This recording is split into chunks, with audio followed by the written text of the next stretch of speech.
megawatts. And so we are installing 23,500 solar street lights so that in the night, that will not become a burden again.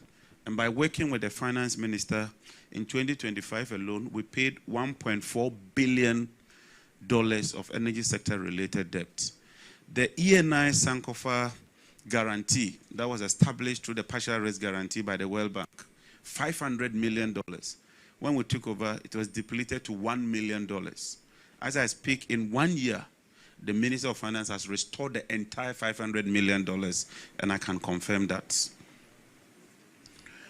Then, in the cash waterfall, 2024, only $6 billion was declared in the cash waterfall. Through the reforms we took, in 2025, we declared $15 billion. So from $6 billion, we've taken it to $15 billion. And today, some of the IPPs are receiving 100% of their invoices. Hitherto, they used to receive 38%. So this means that there's been a significant increase. But one other thing we did was that we tried to move from liquid fuel consumption for our thermal plants to gas. Because liquid fuels can be 3 times the cost of gas. And if you look at the amount, we're spending about $5 billion on liquid fuels. Since July, we've not imported even 1 parcel of distillate fuel. Since July, we've not imported 1 parcel of light crude oil. We've increased our gas consumption by about 70 mm-scf domestically and another 30 from Nigeria. And that has led to real significant changes and savings as far as the sector is concerned. And so all this has culminated in sustained, reliable delivery of electricity. And I can confirm that for about 10 months now, we've not had a single day of load shedding. Not even 1 day. We've had consistent delivery of power. Now, if you look at our electricity architecture, hydro is reducing and reducing. And as you can see, hydro is now just about 28%, meaning that thermal power is increasing. And as thermal power increases, it puts a huge demand. Because unlike hydro, thermal power, you need to consume fuel, either gas or any other alternate fuel. And so we must be proactive. And so this year, we're going to procure some additional power. Because if you look at the next slide, you realize that 2026, if nothing is done, we're going to have a deficit of 294. 2027, 658. 2028, 1,470. Because of the way the economy is picking up, there's a lot of increased consumption when it comes to electricity. And so we must match that pace. And to do so, we must be very innovative. So we are coming up with either competitive tendering, or we use VRA as a front so that we can have cheaper power for the people of Ghana. We also embarked on what we call the regulatory reform. I have never shied away with the institutions that are responsible. I told the EPA, I told the Minerals Commission, they are part of the problem. And so we began to basically look at even the licenses, how licenses are issued. I'm happy that we've been able to look at the review of our licenses. As we speak, small-scale licenses over 255 or so has been revoked. We continue to review the processes, and those who have not followed the right channels, we give them the opportunity to correct the processes and make sure that the Minerals Commission has the capacity and the systems to be the regulator, the policeman in the sector. We recently just finished another review of large-scale mining companies, and we continue to revoke those we think are wrong. And we have also done something with the policies. As we speak, we have finished with the policy review in the mining policy review, which was being in place since 2014. I'm happy to say that that policy review regulation is coming to cabinet. We have also finished a complete overhaul of the Mining Act, Act 703. And there are key provisions that are going to change the paradigm shift on how we mine. For example, we have introduced what we call district mining committees, because we believe that before people in Accra at the Minerals Commission and EPA give licenses, that authority must start from the district, from the traditional authorities, from the local places where the mining is going to take place. So the district mining committees will make recommendations, and those people who want to mine will not go to the place first time they get a license in Accra. That's the first time they are visiting Elembele. No, you have to be there, meet the stakeholders, get the recommendation, tell us that where you are coming to mine is not close to water body or forest reserve. And when that recommendation comes to the Forest Minerals Commission, that's when the licenses can be issued. We are changing that completely. We have also introduced new programs on large scale. There's only small scale and large scale. We are now going to introduce what we call the medium scale licensing to basically broaden the scope and give people the capacity to do the right things. We have completely revoked LI 2462. And that's a message that this government is sending to the people of Ghana, that we mean everything we've said. There will be no mining in forest reserves. There will be no mining in water bodies. And that we are all going to fight to keep our waters blue and our forests green. We are also working to strengthen law enforcement. One of the things we've done is to make sure that all the different law enforcement who are all fighting Galamsey are all properly coordinated. So we've set up.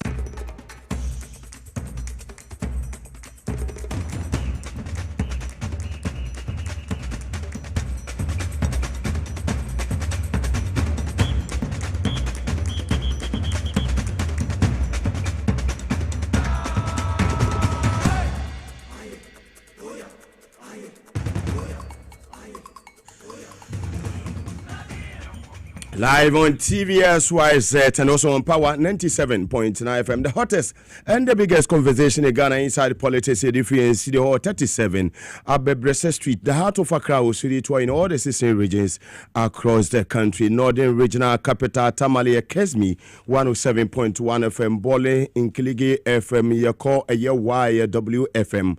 Upper East Region, Bokuya Source 100.1 FM, Pusiga, Aye, Wingpan, Sampa, One Day FM, and Zeps FM, so Zebila.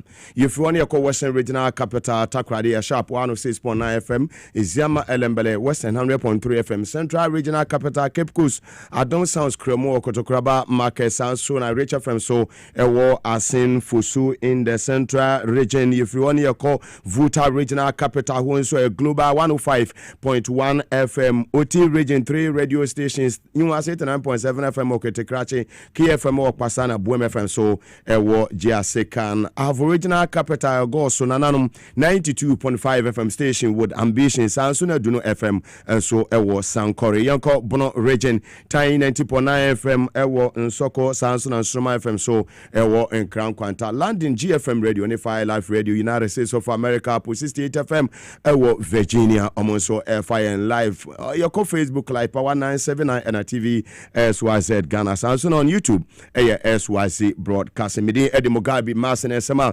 Yade Ebro Nyame Eya Aduma Ochina and a veteran Ebekoso Ewo NDC Akachi Ninafa Ayawa so East by elections na Sabre Mamia ni Hwaehu ya wahuri ya chesesiano wo hwe Sama Eboba Efinima ene patema di hu ato eye wo ma o mapeke form so so a Hajia Amina ya naniwura ene eye onabo Naza Ture no wono eyinanim se obeko bi na ho nsam no ebobo eba sign ena echina omobesi aye vet no ho nsam no nsam be na ma mene de ato eye vet fo na nim so omonye ema no vet fo no agya ato mana omo atumi ama na response ho nsam ni nyina no ye hwese na ye betumi akoyie da bi e kasa Kwame Nkrumah no prison na so no ye to aba edinfo nyisi o ma Dr. Kwame Nkrumah odi nkunim ewo Ghana ha enti bibia ye den etumi sina bibia so under this modern world no bibia eye possible technology ne ye de eye adwuma enti nipa no wote amanane kura yetumi etoto na no ewo ha emane eyeyie sa pepepe ena sesia no eniema ekoso ewa yawa so is eye constituency in the Greater Accra region of the Republic of Ghana and ne yemame prof na chino poko ajima kopiemo ewo Ministry of Lands and Natural Resources to make otena ekosra sector minister unomunyamfo Kofibua ho sam no etesan ni nyina no ye de bro ende na hwemu ya efa Tamale Northern Regional Capital Tamale ene Patemo the Northern Sector no efa nsuo no san ena eko ena san ena research ayaye no ho sem no san ena city ene nyina no eye ensema eno so eko eba Okaikwe North Constituency ehwate san ni nyina obete ho ensem atankulega biga Mugabe Maase the capacity man yatra se die na chese eniema edida na kwem ya ebe mu bia hu ne yekoso ewo my ganum yedan ne ne de ne kire eye winiba ene ne eye afutu ene ne patemu a sika twitwa ena ekoso ewo ho road minister honorable Kwame Agboja ensemben ene ono so ode atu edwa we nyina yesem a yede brewo ene ewo TV SYZ ena power 97.9 FM ene na full stations etwese ene Tuesday the 27th of January 2026 channel so say opepon January busumi mu an yeda so etare akaka krabi na yede year first month of the year 2026 no yede kwa kogu na wo start sen na opese uwie esen ye baba sesi a abra angels no ye kope eye s natural mineral water biagu ye minim na afa ye ba ye begipre na ye biebie esen nyina mo ede ama ene kwadwo yebo a ene Charles Makati ena mini won bedi dwumadie ene eye ebenada na mate se lady adobo wo se asembe badabi Mugabe yankwe ye ba sesi a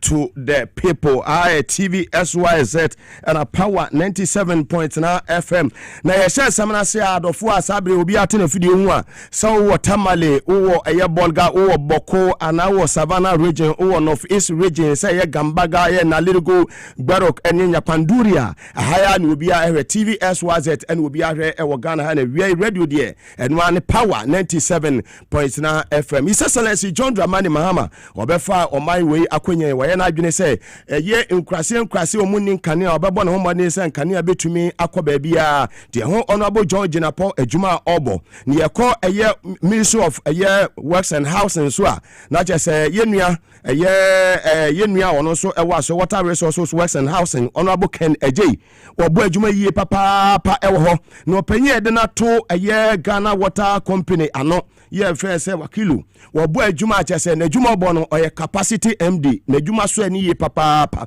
na ehwehwemu a TV SYZ and a Power FM ye efa Northern Regional Capital Tamale ene ne patemo nkrase ewo awodo efi wa besi Savannah region bupe ene ne patemo damango bole ene ne patemo no se ya nhwe ya emfiemienu a edi enim no enso ho be ye den pa enso be kwa ahwe ewo Northern region na chese ye ka esiremu a na chese wo hwe esiremu ahwanyina no white voter no ena ebu mu yi papa na white voter no so enam anwea ye sisa sunwind ya wo mo ewo ho no ama sesi a no hwe white voter na nsuo no abafom yi papa sanse enua esisi nsuo no ya ma nsuo no bo nsuo no ho ban no white voter no ebo ho ban no samre itimamufo de ho business ya enye galamse enu mutu ne mom no yetu anwea ama sabre se empanifo afo mo nan ensi foma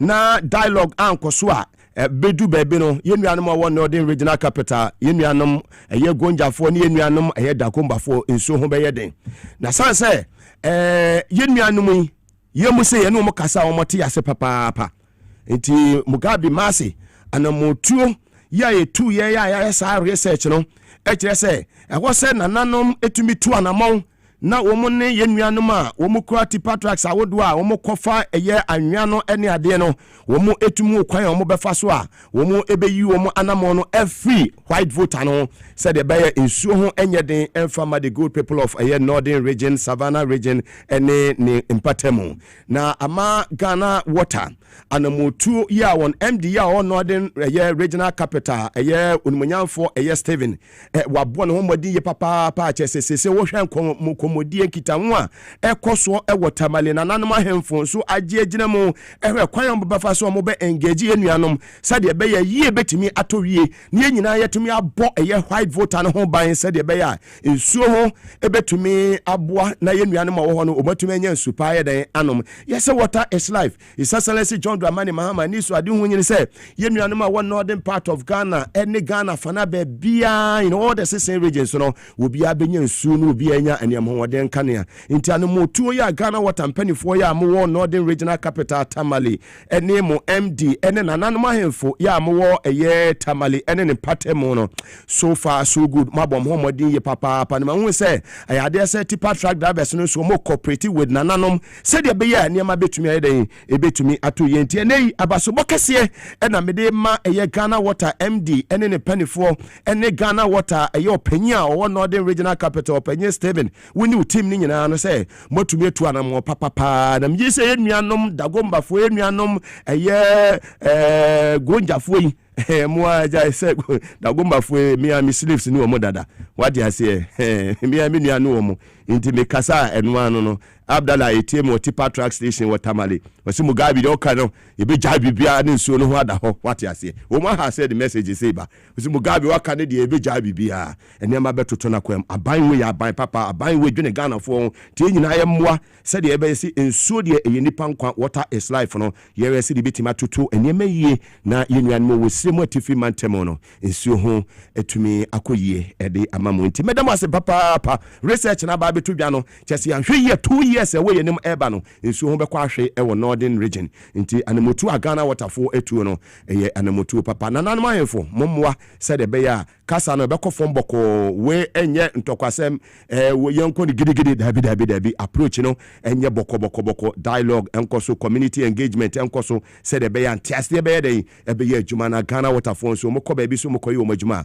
omatumi ayi omadwuma fenchem na omo so omo bo eye white voter no ban no omo so etumi ayi omadwuma ama bibia so etumi akọ enkan Yemfree eye northern regional capital na fe yentinsim ewo ha over the weekend na mi wokumase eja meko eye ewo eye bo ho in Ashanti region na mon ene ne patemu ene ebusun efri eye hane so ebaaye the late Nsia family no ye da mu nyina asadofo amotumi beja ye maame Georgina ye pe ne korabre eda eye memenda no ye da mu nyina ase sie ni keje eni aseda ntimo a mohwe bibi efa ye maame eye akosua eye Georgina nyankopon enhyemu nemu miamase Mrs Elizabeth Andam wini mema ofa ata Peter ene eye busuani nyina sisa eye Gladys Nsia o Jubilee House ene busuani aka nyina ma Jane ene mobile nyina yese esi ni kaja eni aseda nyakopon hya Selena wini wura ene busuafo ni nyina na kodwo woso wini amo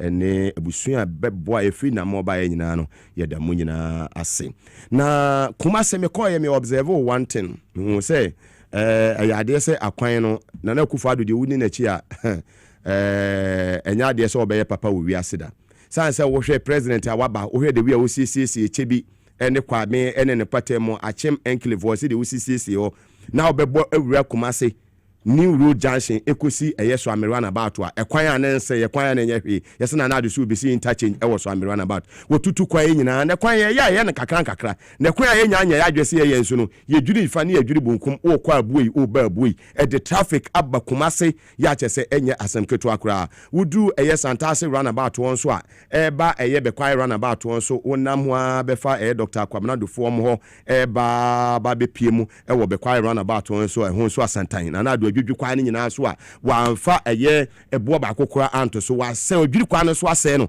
ene wagya ho sa ene woko ye be se Rose Minister me nua panyin ono abokwa me Abuja you are fantastic brother wo bo adwuma papa samu twamani na monhwe eye Ashanti eye region ho said ye be ya sa mienu na maka no be kwai runabout ekosi eye Santase runabout ho sanso ene free eye New Road Junction ho aba eye Swami Post Office eye ba BBC eye Swami runabout no mo betumi aye ho bibi said be ya tememfo wo eye asantemantam no wo mo ho betumi ahe ha na traffic no ano edin ye papa ye fi wona afi no ye free eye kumase no ye san emfa ye ni enchire eye Jacobu over the weekend enema bi siye on the 23rd eye January ya ewo Jacobu in the Ashanti region ya mebunu posifo omo eye omo patrols mebunu etumi ko attack omo ji omo tuo na etuotuto etimi bemma baako wuma baako epra sa unnecessary attacks on our security services no must stop with immediate effect was say eni say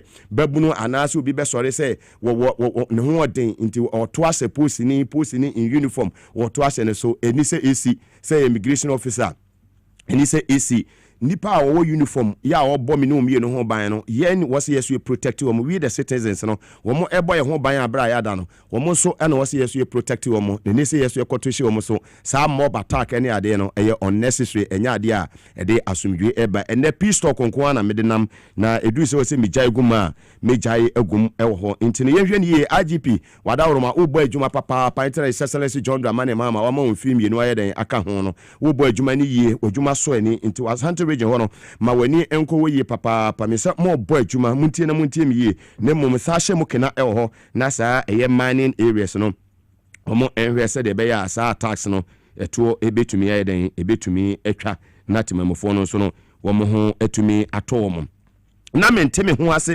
ase ewo eye Okaikwe North na debi abeti amanfo the petitions awodo abadwuma ho I mean ya makenkai bebre penifo ya omo so ma show concern say Mugabe wunu aba Teresa any MC no asenta wanta wa bi ewo ho ema de o say ba no mesremu ceasefire asembia eni ho me akasankasa metumi nan angels no etumi nan yeden e de asim wo etumi ama bibia yeden akọ angels no na me kom asem no wo motumi edi bibia atoye enura edan yenu aba Teresa angels no the 900 million angels and Gabriel wone no edi nkomo akoma aba form problem bia eni ho Teresa is more than willing to support the MC ene MC no so angels ne edi nkomo tie me kanya na me yo aso abofo no na eye say aban we ye pa aban ni yi nti hu ba bia say ha ti ba bia techema pe quickly was ya intervene angels no ehwe no mudi ye da tu ye angels no so no musika ni ntwa ha enya ha nti mu kotie eye MC no so de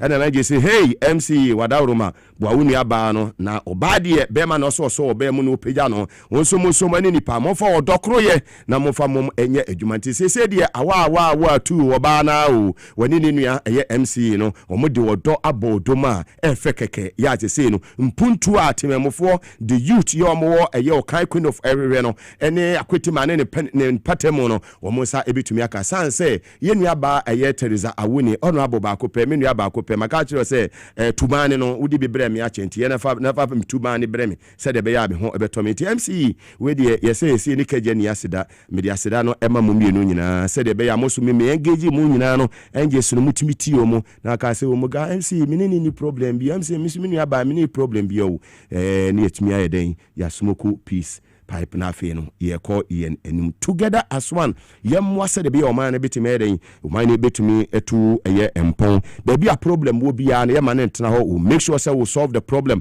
say Ghana for na ditumi ahye yensa wo say ye adwuma e ho te kama neat say de be ya ye betumi edi o man no eye timamofo no so aye den ache na yetumi edi mpuntunyuma edi akọ on doorstep nti no maye nya de be ya timamofo no omobo be ye den omobo ebefuye nti so far so good enema ededa na kwem ena atama oil refinery midimani ekoho some of the board members ya nya akwenya yetumi koho kohe said enema AC eko with the technical team with the management of Tema Oil Refinery with the MD a year lawyer in Combat any deputy MD Honorable Mustafa Abubakar any the entire team ni no so far so good sesiano bibia ekoso na premise no sesi ababi buama e wo se omo premise secretariat omo toto omo ne said be ya enema betimi akono motimi de tofo e wo so mu ye bi omo no ma ye premise no enu amhwe thanks awodo no aye ma ya chese wo samo hwe na mudi ye 2 years said be enu anu a faifo no omo ko nsusu ko yinam no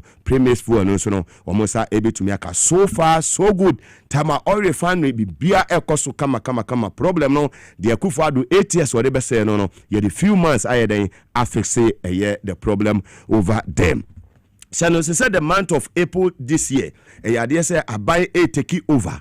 Damine go face. Aban take over 100%. Ni nyina na kyɛ sɛ adeɛ sɛ say Ghana aban wo ba beje ni nyina mo 1 year extension kyɛ sɛ the month of April and ɛbɛba awie a aban no ɛba bɛhwɛ sɛ de ɛbɛya go face. Damine no obetumi asom na ɔde nneɛma yɛ den atutu yie ɛde ama timamofo a ɛwɔ ɔman Ghana mu ha. Na wɔtwe awie ɛbesi ɛnɛ no de yɛde ba yɛ ɛno no na afei no yɛnti ensiman na yɛhwɛ de ɛkɔso ɛwɔ asoye hɔ yɛdan ne de ne kyerɛ ɛyɛ efutu in the central region of the Republic of Ghana hɔ ɛyɛ the useless minority leader honorable ɛyɛ Afenyo Makensa abrante na wo mu hwee no hɔ yɛ ne constituency na sese no sikan twitwa ɛkɔso hɔ amafo twitwa wɔn ho sekan ɛwɔ hɔ paa kyɛ sɛ ɛnyɛ asɛm ketewa deɛ ake a yɛte sɛ saa boys nyina no ɔmo yɛ ɛyɛ Afenyo boys ɔmo yɛ Afenyo boys deɛ ɛkɔso ɛwɔ kromo sesia no ɛwɔ Winneba ɛno no mo deɛ mo hwɛ obi ahwɛ video ni yie obi akɔ Facebook live power 979 TV SYZ Ghana deɛ ɛtete no no wɔn kranta yie kura wɔn ɛne nneɛma ɔmo ɛyɛ ɛwɔ efutu no ɛne enya yie papaapa ɔmo faces no aso mo wɔn sekan yie kura no mo deɛ ɔmo de sekan no so ɛyɛ tie bɛsrɛ ɛyɛ IGP sɛ wei no wɔn ma ɛyɛ ne mmerante no ɔmo nan mo ɔmo to ntɛntɛntɛntɛm ɔmo awie mu ayɛ wɔ no obi ani hɔ a ɔboro ɛyɛ mmra no so mo wɔn sekan no ɔde ɛbram n'akyi saa no nti ɛwɔ sɛ we Winneba montin so ne ɔmo yɛ saa de we nyɛ so ɔmo yɛ no wɔdɛm baabi o ya kyɛ sɛ video ɔmo nim da hɔ nti IGP deɛ mehwɛ ne sɛ within 72 hours na we mmerate we nyina no watumi ama ɔmo nyina no ɔmo abedi wakache ha straight wudi ɔmo kɔ hɔ a Afenyo ne ɔmo yɛ fine ɔbɛkɔ akɔyi ɔmo straight ɛwɔ ha na mo interrogate ɔmo na sɛ court no sɛ wɔde ɔmo kɔ a Ghana ha obi ne wɔ saa mmra we bɛtwe sekan ɛde asi ɛyɛ timam no so na obi a ɔno wɔte parliament sɛ wɔyɛ minority leader sɛ wabɛtɔ mpɛ so aso nneɛma wei ɛna ɛkɔ so ana kyɛ sɛ wonye leader wate ase nipa ba akopɛ ɛne tumi kodi bɔne na aka ɔmo hɔ ne nyinaa so obi wa ndi sim no kɔyɛ adeɛ pɛ na nyɛ metie me kɔyɛ bibi na nyɛ bɛbɔ dwoma medin yɛ bɛbɔ onmonyamfo Julius Debrad nti me na ma me kra me ho yie sɛ de be a me kɔyɛ adeɛ bi a ebegu dwoma m'anim ase ana sɛ ebegu me boss onmonyamfo ɛyɛ Julius Debrad ana sɛ ebegu Honorable John Jenapo ebegu Edmond Combat ana ebegu ɛyɛ Honorable Kofi Amaboa n'anim ase me yade a wasa me yade ma ho te chief imam te a ka kire say yes me nanan na dwuma eso eni futu a me de ma no be yan fie miensa enan ni say onye bibia aboko no aye bibia aboko ampa enti du say wokosa mpanifo no na ase a no ma won say wadwuma eso eni de ekoso ewo eye efutu Winneba kromo eno no nti minority leader onimonyamfo Afenyo Makensa mpeso aso no we say Facebook live obi ehwe mfonyi no ehwe ne ekoso say IGP wonte ya I mean video way you show ewa ha amoma ho posifo akache minim say we be take action very soon we dey we action man dada ade say ade ne kakura yen kan wie na we take action wadwuma efe wadwuma so ani to onimonyamfo eye Christian tete yehunu to anomon penyu yehunu to anomon na samranti we monchi omo animanimu ya na emra entumi enye adwuma ewo ho na Afenyo Makensa ne de se ya wono no se de MPP mu we ne rehearsals ya omo ya ante se ye ne boys ni bia rehearsals omo ye mo we se omo ba beto aba 31st political party a wo hu panyini bia ewum emofra ewum no mu di mpanifo atem mofra awoso mu di bu ema mpanifo no we bi nsi wo NDC mu so mo se bebu no gina ho no di mpanifo atem ne we ye be yi na di free party ne ye be yi we free party no wonti bi ewo NDC amanyuko no eno na ama NDC sese na amanyuko na ye attractive a Ghana fo nyina no bia hwe se ube jasa nkofo we chidi no waba be di amanyuko papa echi NDC mu aye de NDC mu aya kono ya che se wa na se daase e body a ada ho na enyini ni etwa body haba na guso daase e pa sonson papa bi na sa pepepe na NDC aye associate twan ya che se obi aye den eni age se niema so far so good eniema ekoye ewo NDC amanyukum meko ayawa so is na sana meko ayawa so is mo ma me na me ho semeti e mo production team me da me ho semeti e mo na ma ye den na maba me ba me de mo bako ayawa so is me ba sisi a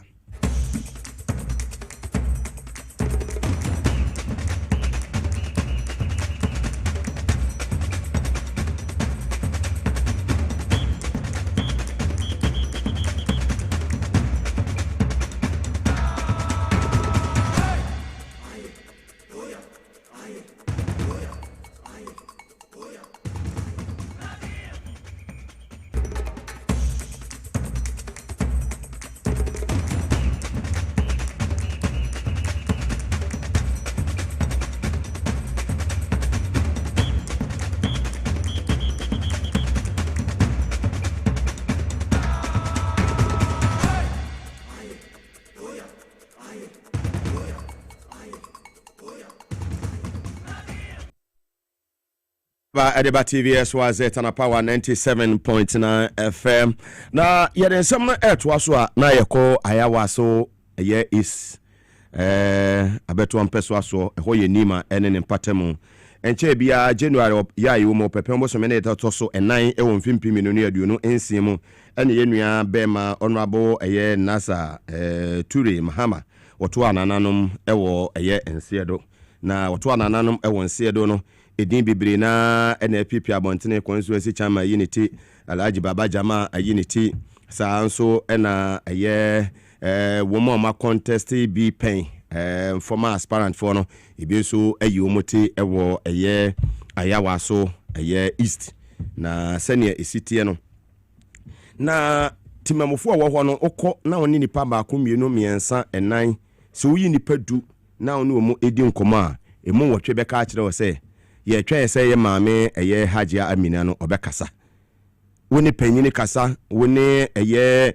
mmabunu omo to aba omo kura ɛyɛ voters ID card omo ye card bearing members of the NDC ɛne omo nye NDC ma omo nyina ka sɛ ye twa sɛ ye maame ne beti bibia free na no so obekɔ ana sɛ wonye den onko na wohwɛ ɛyɛ Hajia ɛyɛ Amina Adam na wo yobi anadwuma eso ani ye papa ana wo yobi nso a efi nyadan efi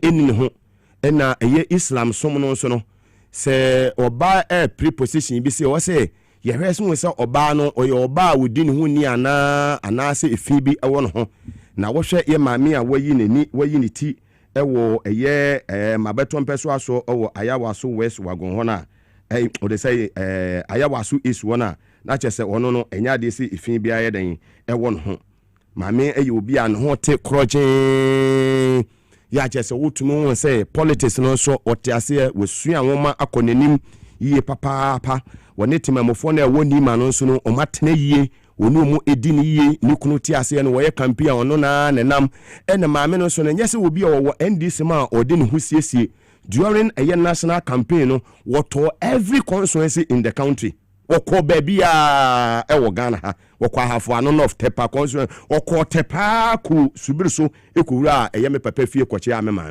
maame a efe ne Hajia Amina Adami saa ana ne suban etie na wo yobi a ye kaso obi di ne ho ni a to be a board member ewo Hajj board ewo Ghana ha Hajj board sa oba ye de oba beto Hajj board so na che so oba no oya kroje ifin bia ne ho na se media medemaso akoto fomu e woni mane ne patem ho se muga o se maame ne so onkode a ene ye bi hu de ebe ye ne se maame ne so obekode a wonu an ye den ye pe no wonu an ye pe no ni kunu ho yinum eduru bro nyabra ye ne na eduru salatam ide fitil ide lada ye ne ye maame Amina Hajia Amina ye ne na na eko eba ye tu kwan ye ho kire ya ye ne na ye ko ba bi ye hiafo alkoro so munyifo na monko ye adwuma wa boa party na ma onu ankasa no financially wa support NDC ye papa enunti na ama NDC omuntumi enyi wo mani nyede enkyere maame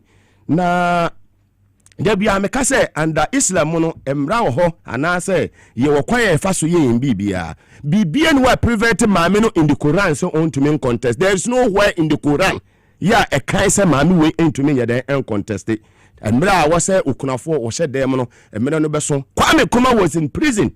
The Ghana for Bekaya, our first president of the Republic, Onya independence, ma Ghana on the 6th of March 1957. Na Kwame Nkrumah was prison and yet to abani foni and yet ye did keke. Why ya campaign and and so in prison, Kwame Nkrumah was declared as a winner in that elections in Ghana here. If yes, that so we had to go by history. A idea history will repeat itself. Mami will power pia bontin ko campaign one day. Nemo no. E was say akwanya ne ohwehwe no. Party no ekofom no mutimide na request na ye ema no se ebeka ya during a year election petition yi ewo a year 2017 abra his excellency 2020 his excellency John Dramani Mahama na NDC ekọ court no opanyin a year metal nunu right say dey no rojo metal nunu na papa no woni ahode se obetimi ayeden aba a year Supreme Court ho Nenso no omo ye bibia ewo abefo so obi ehun na wotifie na omo ne ye den e kasa e ma anu ye bi omo pese omo yi ne bia na omo tumi eyi today ka kire national executives the vetting committee. I know today fake meeting ebekoso penifo besi nkonya maami we eye maami a oda eye NDC nimafo oda wo makoma so papa mo hwe na mo fa niema entutu yie. I know what the national chairman can do. I know what my good brother Fifi Kote can do. I know what my sister they say there's no my baby girl we say the wakwa jamenti Hana Bisu. I know what you can do. A man edu baby a ye man the opportunity.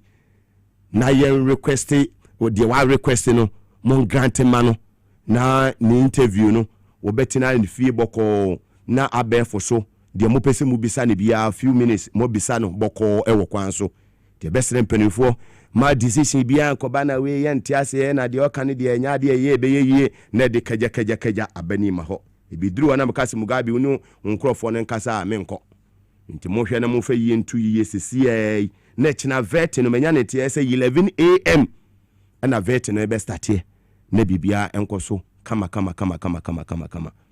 nti yenuanem a mo ye nima haji assalamu alaikum mejesa woni abusuafo ni nyina mo ho ye kama nyame enhyirawo okunafo de yeboa no wagya mma wo akire na obi nso wote politics ase nti ye nyina ye mmoa no ye hwe de ye hwehwe na ye behu no de asem to ya ye betimi akọ na makokan asem aye den akire no nti ye mfa ne sa nti haji amina ni mafo se ene salamu alaikum ya me maame prekope nti me mawo salamu alaikum woni abusua nyina ko social de na minim se minu abema eye alaji Nazaturi yakopon amane baby pa atna dada nti woni abusua nyina no wish you well ochina bibia abeyeye na omu bewie no ebetumi akọ na wo so se bayifo delegate ni jotum se bejina ema wo ma na wo so watumi abejina e de ama omuto china de party for penny for they will do the needful. Angels say they will do the needful. Say angels no ewo baby a komo bia be koso bia ken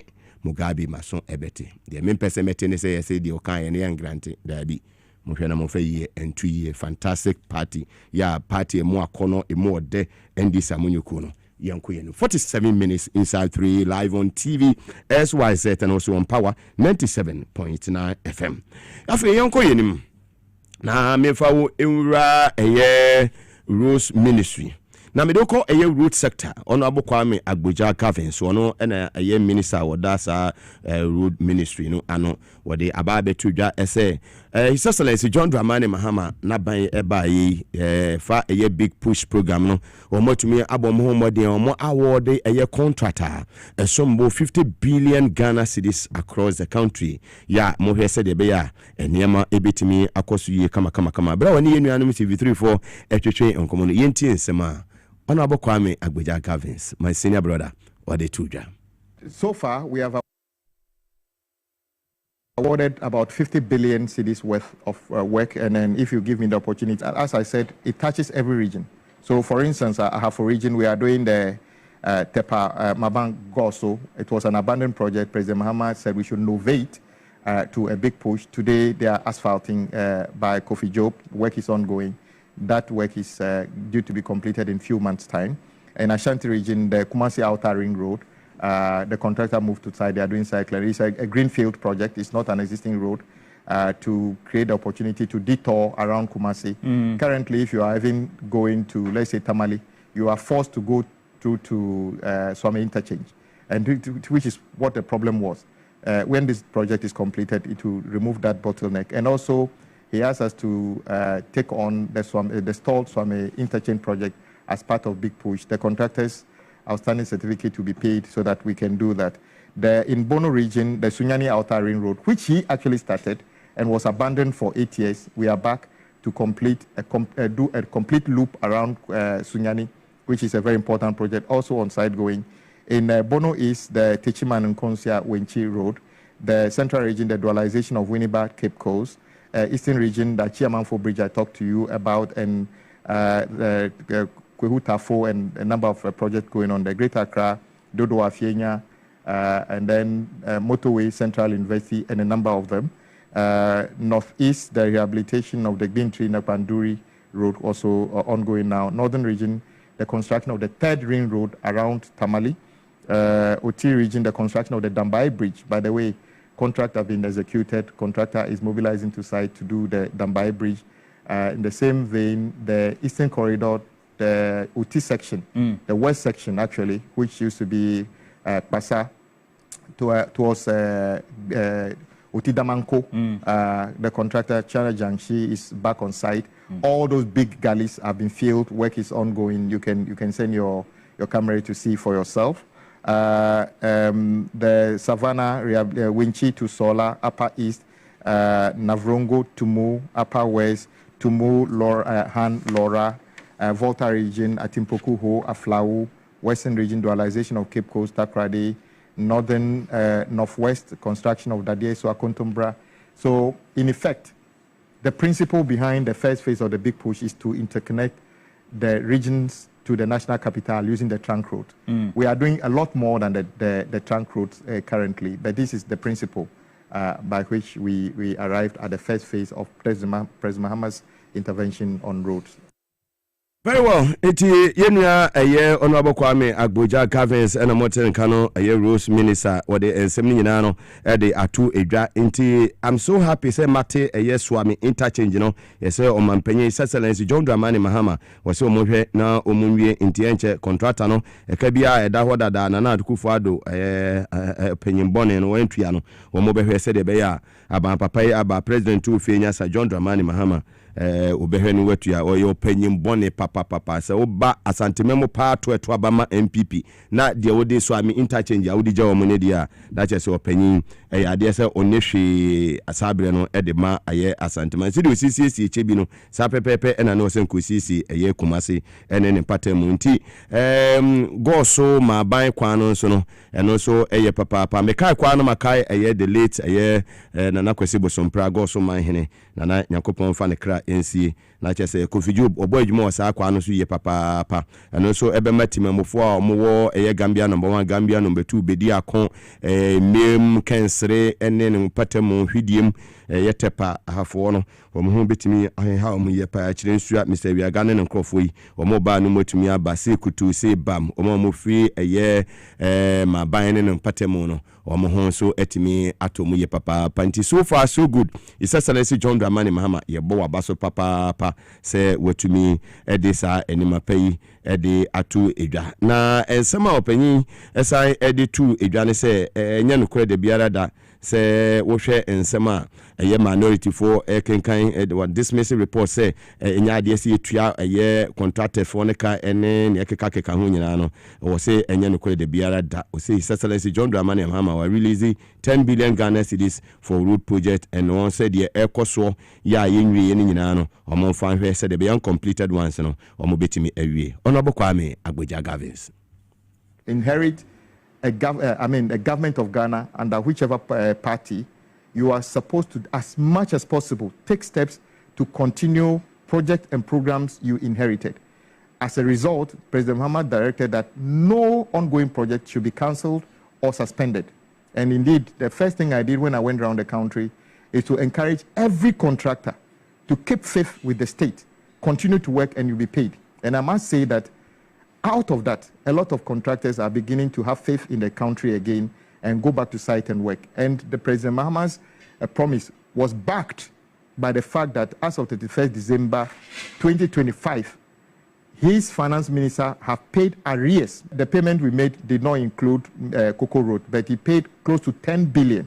And this 10 billion payment of arrears are projects awarded by the previous government, the NPP government. So when people say that all parties are the same, I vehemently oppose that.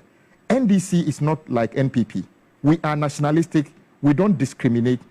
A government came, suspended road project, witch hunted for 3 years and never showed any evidence of any wrongdoing. Another government comes and says that we are not interested in that. Just focus on the things that matter to the people. The store project, resuscitate them, go to site, and get them paid. So the 10 billion that is paid is all works awarded by President Akufo-Addo, and we encourage other contractors to keep working. Once you raise certificate, we raise the revenues, you'll be paid. You do not need to visit the Minister for Road and plead for your payment. Well, that was Wilson Harris, Minister Honorable Kwame Abuja, live on TV, SYZ, and also on Power 97.9 FM. The hottest and the biggest conversation in Ghana inside politics. And yede Breo Free and City Hall 37 Abebrese Street, the heart of Accra, Usu, editor in all the 16 regions across the country. London, South Sudan, Moti, UAE, Moamo, United States of America, Moti, Mobibia, but the Vice President of the Republic, Professor Chinana Opoku Achiman, on also to make a courtesy call on the land, Natural Resource Minister, Honorable Kofi Amabua, na and some more on also editu Ejano, Yentin Yakoso, Ewo Ministry Hall. We are here, as the Chief of Staff has explained, so that we are all aligned. We are all on the same page. Maybe we are different lines of the page, but we are on the page anyway. You are at the Ministry of Lands and Natural Resources. As the Chief has said, whether you are flying or swimming, you are part of the land. So whatever it is, we are in your hands.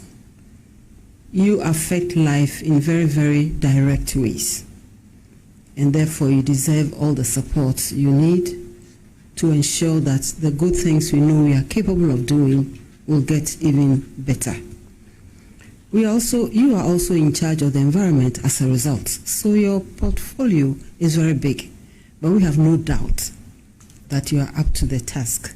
So our job is to encourage you, to congratulate you for what you've done so far, and to encourage you even to do more, and to let you know that we trust what you are doing, to assure you that we have your back.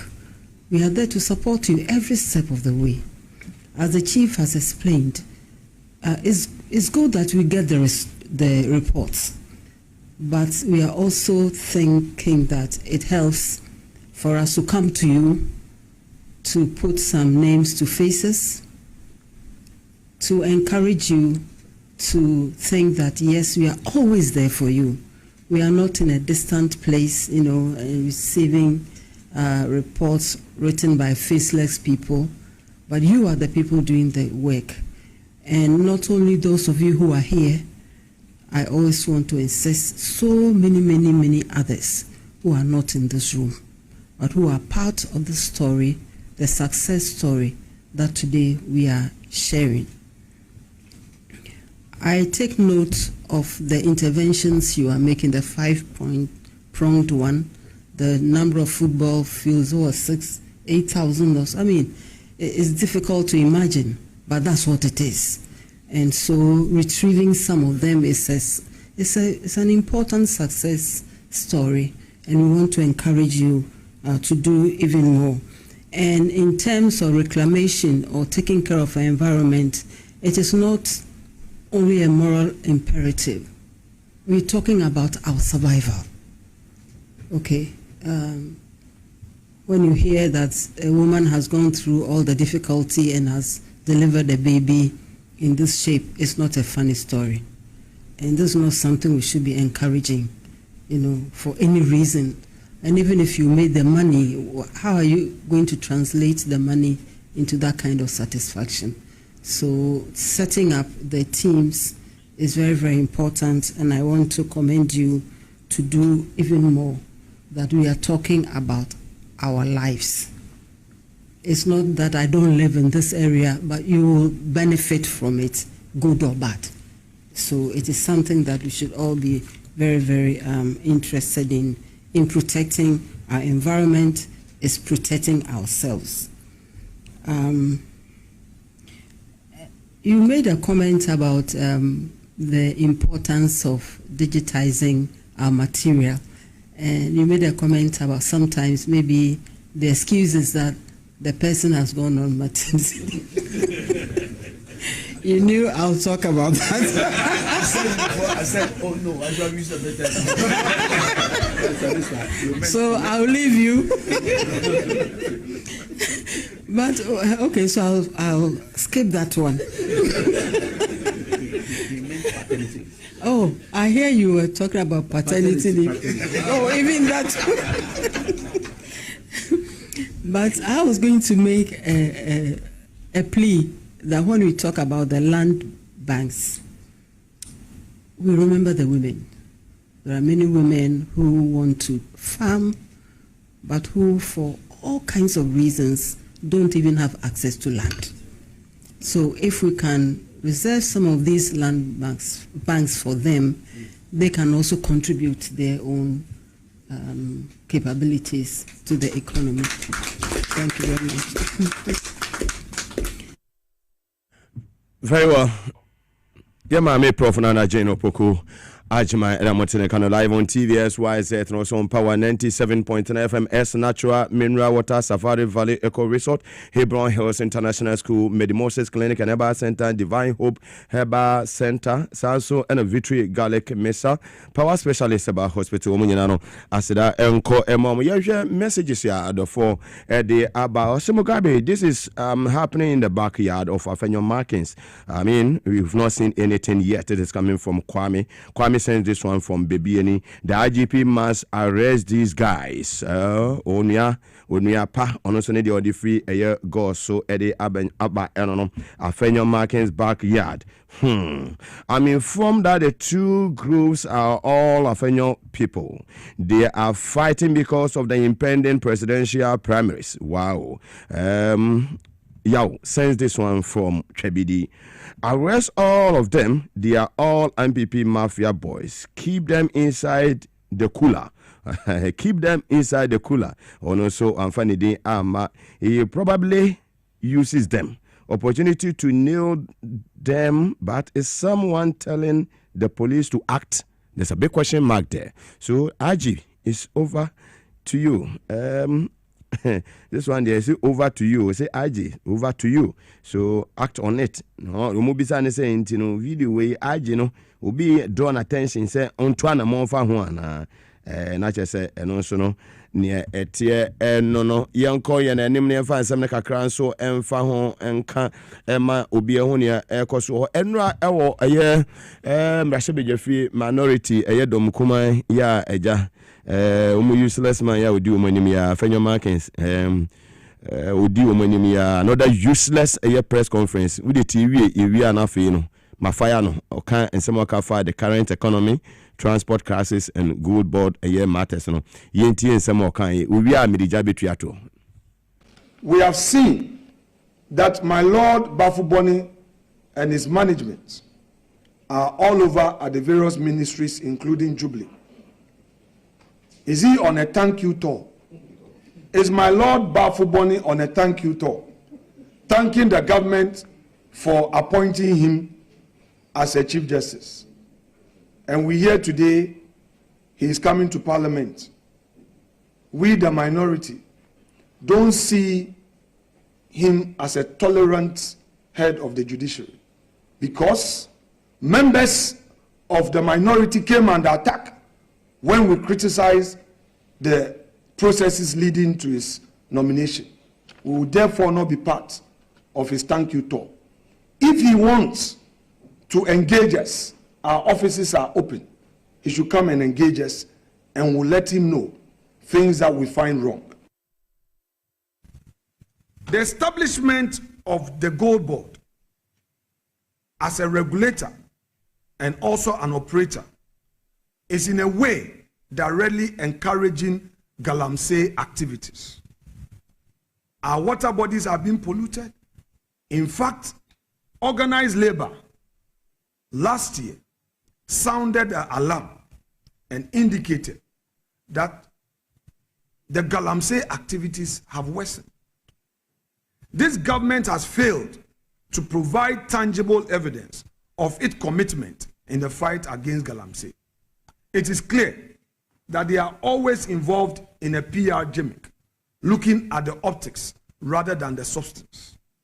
They are interested in short-term gains. And today, we don't know whether the Gold Board makes a distinction between regularly mined gold or an illicit gold. All we know is that they are talking about their success story, the amount of gold or the tons of gold they have purchased. Yet they fail to tell us whether or not there are measures to fight against illicit gold that are mined through Galamsey activities. We are concerned because the future of this country is at stake. And the earlier this government took steps to protect the future of Ghana, the better. On the Metro Mass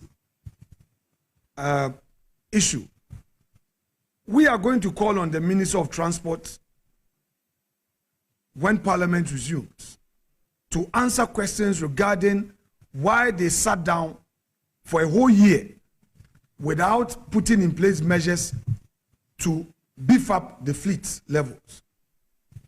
It again exposes the minister's lack of clear vision for the transport sector. But would bid our time, put together a paper by the appropriate committee of the caucus, and hold the minister's feet to the fire when Parliament resumes. So bear with us. We want to do the right thing. Thank you very much. So since May 2023, Ghana has had a 3 billion from Ghana's IMF program, which in turn has unlocked light debt relief and financing.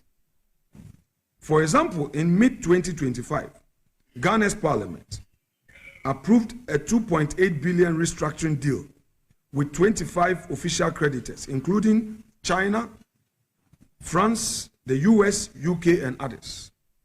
Under this agreement, all debt payments due through 2026 were rescheduled, effectively granting Ghana 2.8 billion in debt service relief it could play with in the budget. So once again, Ghana's economic fortune so far is tied to the IMF program and the windfall, not necessarily due to any re-engineering of the economy. The NDC is busy talking about us. What they've also forgotten is that they also have a leadership contest awaiting them. And do also obi fieshe. Omo de nimpo de kankan kra. Sesi a obe hu no ase edun katia ose oko thank you to. Meanwhile no campaign. They are hu ni say Aisa aban won your own preferred candidate. Jubilee House for so mo candidate. Obedi flag bearer amomo. Na party no so one candidate. Inti enche bi ebedu omo so. But the IPC can say MPP there. Nyame ya adomo after 31st. Yan ye war parliament. Ya real tasu say kwen bia so no. Ye de baako ye enka bom ebetai ni obewini n'echi. Na ye nyina ya boa ema party na akone kan. Inti no NDC for mundwe omo no mudi omo fi asem. Ya nhwe kra na ebia by mid this year Omampei Mahama eba be lame duck president because obia pay to me wo show omumu vice president also onu subedi president and then I'm saying yet say onu afa haruna idrusa ya no running mate yet ya ne say chief of staff Julius Debra onu so nam ne kwan onu so be president edi onu so o say ne running mate any fifi kwete yet a majority leader ono so onam ne baby onini ablakwa omuso yo mu permutation yenua finance minister ono so omose obedi president ono so prepare no running mate inti ade no atasa o bebia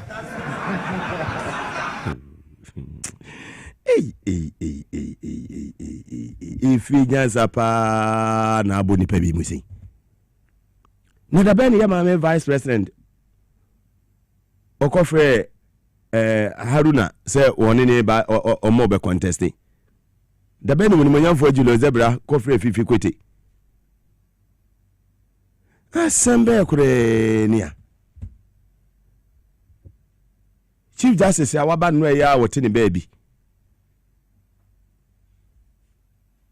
one also na Chief Justice no Ghana ha baby no go area emanana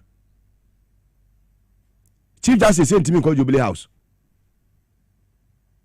Hey, Chief Justice sent me call Jubilee House. Chief Justice entime nko parliament. And a president one of the netraso. One of the president na kwanya so Ghana ha.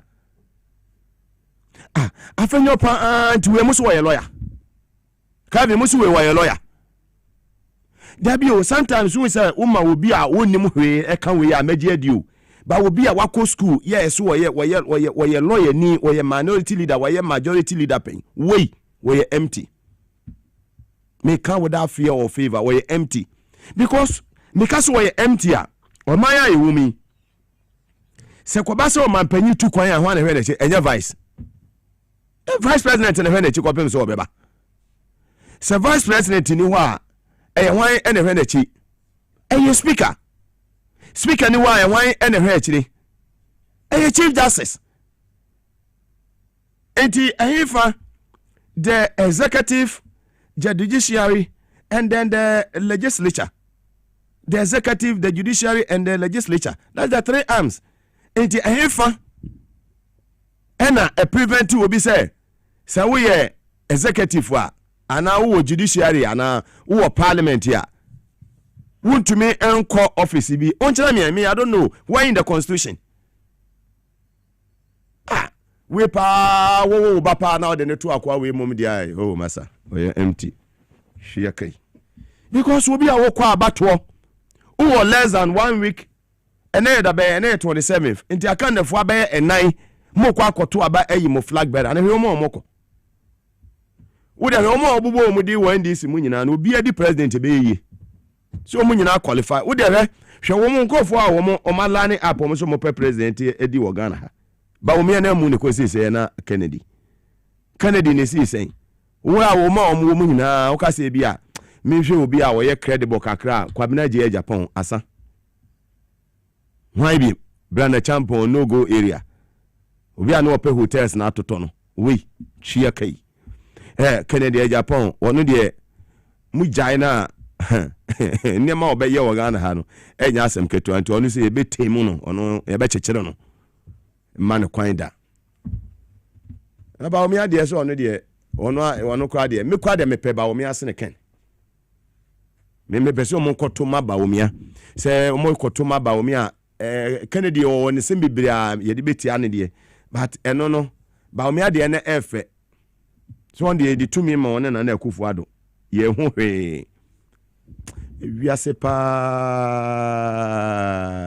edu ba bi a mum ye hwe ni yo se to abadia ma obi so onye ye leader wa se hwehwe nipa na dwenim ehun se bibia ye okay de because the way afanyo kasa na se ne de na se okote kakra no okote kakra ba ye ni kromfo na etwitwa omo ho se kan ono ane boys na etwitwa se kan yo omo moto abama no omo na asati etwitwa omo ho no no obi a wokọ abato Saturday di animu na wanya opportunity wo ye press conference Ghana for enhwe wa enka wamanyoko na agu awie no ho asem na abeka wamanyoko MPP na agu no MPP ye to abande 20% kura munya wo Ghana ha we jai no na wo beka amammu papa amammu a wo hwe baabi ye GDP baabi ye be fa ye ne baabi asese ye da amammu a wo hwe economy no se de ne message na no so baabi ye fa be fa ye na dollar ne cedi no na esitie amammu a wo say inflation baabi a inflation ye be fa ye ne da ne baabi ye ne yetimi a record single digit inflation for so many months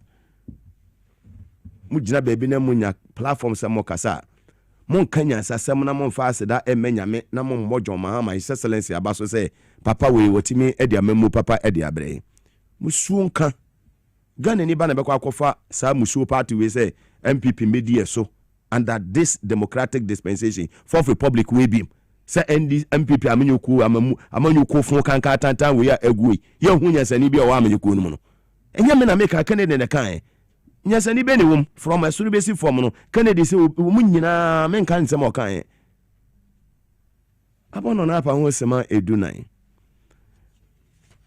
ebe dan ho afa abo afon krato baby a Dr. Amakun obi a Victory director nyame enka ho megire se woni abusuafo ni nyina bibia bokode da oba de na sese nura we you free eyenkwanhia kese mu na nyankopon enshewden pa na we thank God for your life and say we ni papa nti bibia ni ho ebeto nyankopon okwan ofa so yi ne ma efiri eye bibia mu nti de esi to wonra no fa seda ma nyame se eye nyame na eye ne yedi nkonim san se nyame te ase omma ho ban no omma wonu abusu nyina ho ban no wa adwuma efo amu victory eye heba industry ho nyina no onka mu nyina am ho na nyame beye bibia kama yɛda ho abasisia enua victory garlic mixture na wati ni dinati ati ni se na edro ni tie na no pasem ne se edro we adwuma ye titru pa ne se ebeboa anano na misrade ewo ni badua ni muntin mu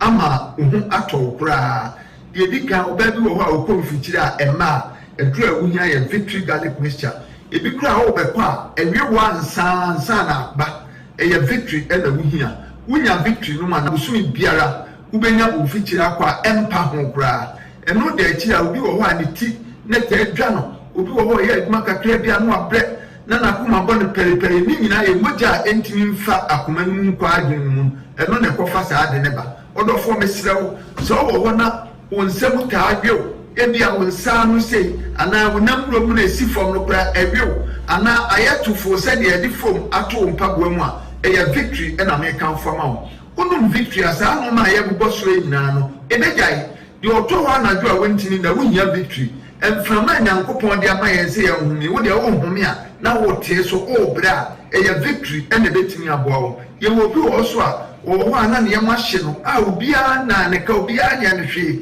obi wo so na koma bɔ ne periperi ni nyina mogya ne ntimi ne afusa ne ye wo ni padua no edru awunya ye victory garlic mixture de watwa bra ya bia ya na se kokko bie ne nam no no ye ne basa eye victory ena me kan fo wunya victory bi no a ebeboa wo se doctor de wato aduro so sani a ubetimi anom victory na ka waduro wonna ne se waduro no na abenu ma meetie biasa no anom we so na abenu ma no anom victory no so achi meetie biasa wo ye ne sa bibia ba de kama ma se wona se tata wo ye agya ho adwuma mesraw edura me kan fo ma wa ye victory garlic mixture Mr. Onipa ni bia bia danse a yepese yefa o madanse na tie na se wo so koto a ubenya sa danse kro no a ntwe mi mpedwa mi ntumi ni di mi yare so mena ko be 12 years di man no ndo mojedru 5 minutes de tim matutu na se na TV ho ntumi na me hwe no mu se mboton do bi esi victory heba victory garlic mixture ni ntodru sa wa modru asa modono eye papa ntumi ni diu ni din san no ni didi afi me no se didi ya na afi insan no fi me no ntumi ni didi afi me di ma edubo ni sa wi semi anu so no ntumi didi anu so gbam sa afi de anu so be du no ntumi ni didi afi hu de me nya no na ti edo no kan o TV so a nyam kutubu ni no edo anopa eni ewiani enwure no ande no si afi nyampara me no adibia ntumi didi no si afi na toata no ko ya black masa modro no die edoni ye na nyame hira mo ajime pa me problem ye menstrual pains nda ne kakra mo so timi me nyame menses no bosom ni ma me bre pa me brankasa metimi to ndro no ne se manti se yesi ye bidro ha na makoto ba bia me we metimi faka ekọ obi kru so ekoto bidro metimi no bi chese na victory ni die in fact I don't know me die wo mu die me koto bi me ti advert no TV so sada na me sorry anwunwe na me koto ye na dana me say ade yi to me padi mu no muja tropa yi to me padi mu ti me twa to me phone so kura se ha adwene a enka me de betum aka ho na mo hye te se wa hwe ye kwa ka se me bia me ya bo hye na me no maduro bi te se efisa da na yi sa muja troa to me padi mu no me nye me se no maduro e ma mi hu sa e muja se bi like say kwotokwo te se ni na flow kama ti victory tie ntimi enja nto ho nti to de bia na mo ba abasa mo mo sma abasa na edon ne me di hu adanse obi si me de cholesterol sa de bone e na aba mi padua ma be dia tenase wadro ye victory garlic mixture se wunya victory ne no ma cholesterol ne se ne ni density bia no victory bɛyi ni nyinaa firi nipa bia no ɔdɔfo wo pɛdi ato a nama no yɛ 024 25 45 633 024 25 45 633 and now 020 129 3280 020 129 3280 a victory mkunimdie ne ade bremu.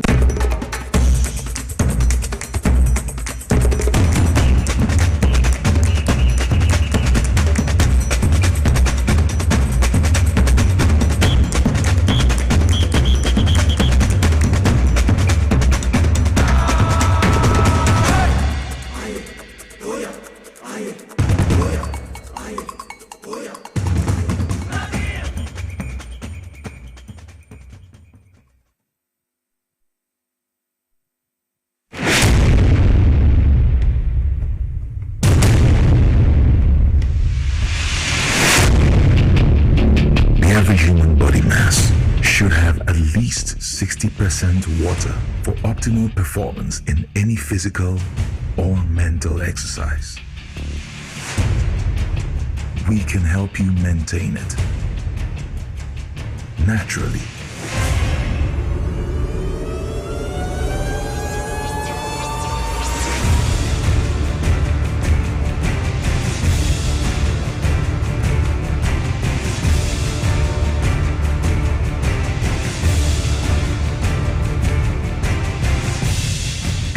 Natural mineral water. Simply natural. For bulk purchase, call 0596 273 546 or 0596 273 547. This advert is FDA approved. Na ede na ya obayi a oda former son ya funu mu Oh, Mr. Entry, also yare ya titi be ben fie pi nanso ne yam nyono da se me chew no ahodo amato a me hunu hwe a ebe ya nwanwa menyi ni se what ulcer tamfo haxa capsules any haxa mixture ya no mbom kotia ulcer no bia ma no anom anka ne ho ato no dadaada ulcer dro de eno ani haxa capsules any haxa mixture ankom ni nkyeremu ulcer ye kura eto ye funu ene ensunu mu etumi a wo ye funu ekeka wa wo gire ho a enyi ulcer etumi e ma wo ye cheko ebra a wadidi awie so how eye ulcer de a compare haxa capsules any haxa mixture nanom bom na ho ebeto pedudu atu a ko okanshi drug lane Kumasi Dani Herbal Takradi AA Mensa Anafre 020-3822-855 Apefo abatan ya woma won mofra no fo ene mofra woni mfie dumienu enka ho Haxa capsules ene ne mixture ulcer tamfo edie age edwadie nkratoyi yi atom. Hi. Now let me tell you about Safari Valley Eco Resort, the first of its kind in West Africa. Upon your arrival, you are introduced to your butler, who plans your itinerary. We were surrounded by wildlife from the moment we entered the eco park. So many activities, all in the same premises. Visit the gym or the stables, they have it all. At my break, I'm able to practice my putting. We also went fishing on a man-made canal. Our tour guides taught us so much about the wildlife and how to interact with them. They used only electric vehicles here. This creates a serene environment. I'm told it's over 1,000 acres. My cabin here sits on 2 acres with a large terrace space overlooking my private swimming pool. Now this is royalty. They have their own farms, thousands of fruit trees. I can also have my lunch here at the waterfall. Quite a beautiful place you have here. Visit Safari Valley Eco Resort in Ghana, bringing you closer to nature. The serene environment fits into the goal of the school, which is simply to provide excellent educational foundation for your ward's development before they commence primary education. At first glance, clearly you will see why the school is called Hebron Hills International School, as the building stands tall overlooking town. With a Montessori style, we have experienced and dedicated staff and trained teachers. Our small sizes classrooms are meant to enhance teacher-focused approach where children get one-on-one attention from the teacher. Hello there. We are open at 7:30 a.m. and school closes at 2:30 p.m. After school care is from 4 p.m. to 6 p.m., while early drop-off can be arranged at 6 a.m. Hebron Hills International School is located at Midye off the Nsawam Road. Locate us with GP postcode GW0688 GA West and GPS code 06884870. You can contact the school and make further inquiries on 050-876-2375 or call the office directly on 0302-918768. Email us at hebronhills.school@gmail.com. Hebron Hills International School. Excel and shine.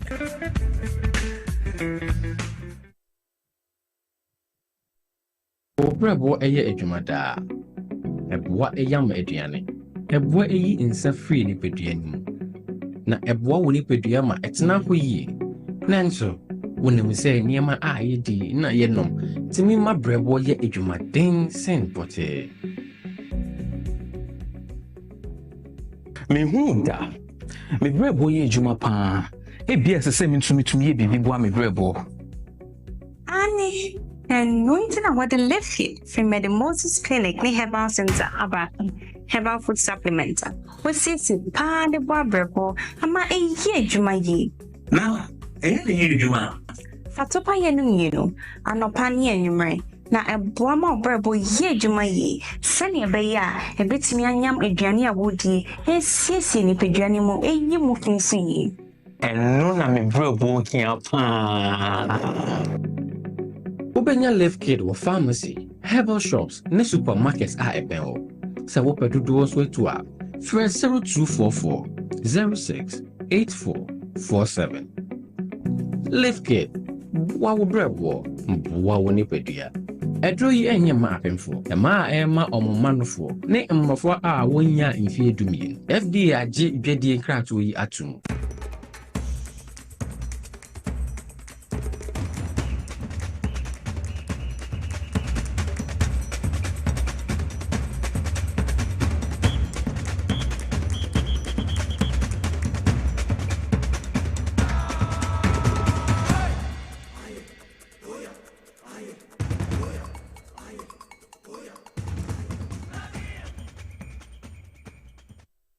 Kwaba Edba TVS was it and a power 97.9 FM. Yakova Abafon Krato, Yasan Aba. Abijafo Sinkoya, Tanasi Fis Abe copy Missenu in Sia Ebebo, and Sempa, Yabebo, more my ganet me tumpon, and no any day, my and a hefo, any NFT for, and Nel Pepon, January, Busmene de Toso, Eduno son, Ewan Fimpimino, any Eduno in Simu.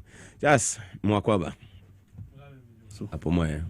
Nyankopon de ye de ache the body and us aka na nipa be ye fantastic kojo muga bia koso Nyankopon ada won mai krom kakra atmase wake up ebekoye ama nipa na bekoye ama brasta Ghana na maybe say bekoye kwa ye ko ndi ebeko ba se ebeko boni ye di menye so se ti aboni se menyo ni police mo mo ti menya forget nipa na edina bobo no what I say wo mo sa o TV so kwa and they came come and do ye corner brasta ko she can to be nyame ya adom nkit 3.5 the satam ye bi no mema na ekura bi ni mema mo gina honi se menyo mo nye sian bo na no mo bo na de Asian Steven Apia and o circle form of Montari mema mo even like in Simon Panya Bianco should go keep a be no demo ya gine so has keeper but na compare even that time a third keeper no better than your number one goalkeeper has keeper where then do them way 3 clean sheets assembly na abandon ya kofa bibisi atu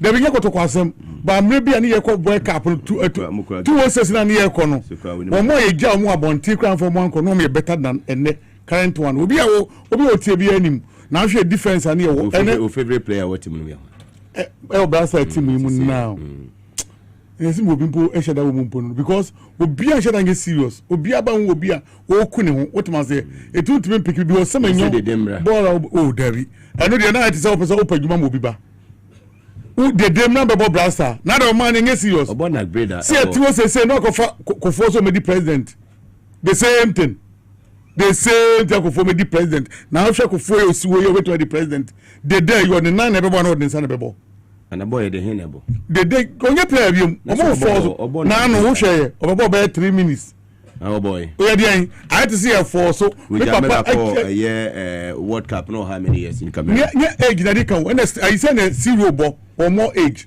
but we mu no omni form ani ma boni ma Ghana agro mo di Ghana see where ho dey medical ayi o ye ne bi na de wom any dey was share ho sa de de makoje aya afcon say wono siniga ni de money ha wo nyet na money team obo no obo na 10 minutes oba bi woni ti ro nya no the same team ahode wom what say dey Saudi it is then but now elali ni na samoni ade no omo ni abrofo ni nyina hia am ko work up an elali obo ne heavy what man say teams ni dey pa na would the way back be compare say we go for the day or about 10 and 8 the 2 matches of Boma Blaster in tournament ekwe baako ono be twa okotwa ma nya card ni uniform second one obi a lead 2 oba mu one obetwa obi na gi penalty 2 tournament just the heavy ballot or the 2 tournament o asa mu yifi mu sa kofa na ba nyankopon dum ya retire na wonko no baabi na ntim na te bebrebe mo gan na mami ntel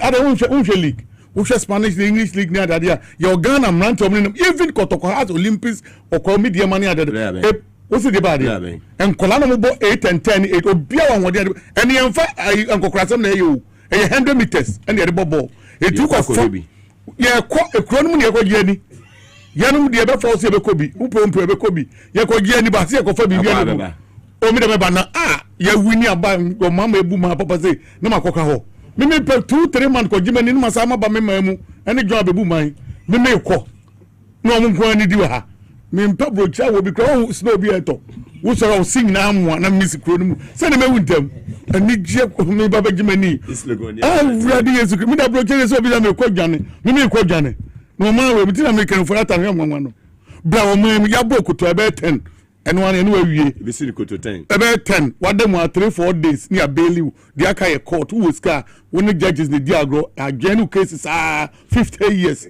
no we well from puna ho to and we do na brofu jojo abofu ya mabra ba ha de mabra mari ye obi ani wonye brabo ma we na ni ge it was say e do de obi abage na ho to what one nkrofo jojo hwempa bi odaso okokoto anopa itime fresh sambre so bia biem what man say no asa ba na dwan ye wi aye jai wo jagi omie wo dia ko say wato baby odno betu omie ye wi agi yiro what man ye tia no mbeka say that lumba de we eto honum tini anyina nim ye ko say hwi ni ho aso ye fa design to eto man we na wo doje o man we brane entram na anyi ani o man we de mo de jo man ma de odi koi sikaye bibia wa ha ena unya du ba bi mpempem so se tumi wo no mo da bona se kura ya nipa du ba bi amuga police ni hu kura mpa no o se tu bi go ni ba bi ofiba se enkoto moja mra enu ani sika enu ani sika etu ni sika dia ena make se nyankopon be ma nkwatente ya wo hia nko na de be nkwatente onku na hunto ba wo mo sika o mo bibia no mo ahode na obi watim se ehia o pe no de ko etenente yo de ko edai da bia na se da bia na enkola edi hu fe udu program ase anyum ye de si mu na sorry sa panimu oni ska sankwa siasa wo program ase wetima se an so no panimu ni sika bo se ni bibi wu a wo su tie mu wo sika ye pepe anim ya to wo kra bibia no wo mie wa no wonim kaka ne disu obi hu se sika su no su no oni sika je ye wo no na kwase su kaka ni wo su wo ye de hanipa wetima se buga o ma we de ya do ba mo sika de se o pebi unya bidia de aka bi atan no wenye na me de me kwa ka pon de me ko bi ene no doubt me ko ne me nan fofo nyina se ko process o visa me bi BS ye BS ni patimi ye wetima se aban no so mfa to ne ho so se o jinkrofo bebre visa aso mo akwa mo aba ndc ni de oba obenya ya no so abai timi ni ko Canada Mexico ni US e ma no ko hwe ball eno nkwa ye enough oba aba no na busuafo nyina beto wetima se wonko obeba no okra chobi yankopon ye na adom du Canada asase so omuni nipa opa me han wo asase so keke nipa ni so betimi ro ono aye wadwuma kama enko han wo US akwane nye eni Canada fo nko bo omo pe nipa wo check ni Canada omo pe nipa ti udu hono ma na ono ma maba me lebra no wadi lebra dwuma no wo ato okrom ti mugade na awie biem opa no me ni makati de area ye nkota ha ne betra So no editor. So me adwuma no bio omo mai bia na betsa akroma krate hwan wo ze ye ne ko wana de beba otima se ti krede mu ode muge mu ode aka ne so mampani obechicha ma esunkro ye num bi num so otima se na beche ida dabi wo ka chene beche na so abo yedua nka ho dabi wo yesa na abo yedua eso ti ka che adwuma ru wona adwuma nyina hye ne sa ora Julius Debra otima se em so oti we make sure say at least obechicha ma na ben ne so nsaka bi what must say the bia ba wan show because we are no complain and say complaining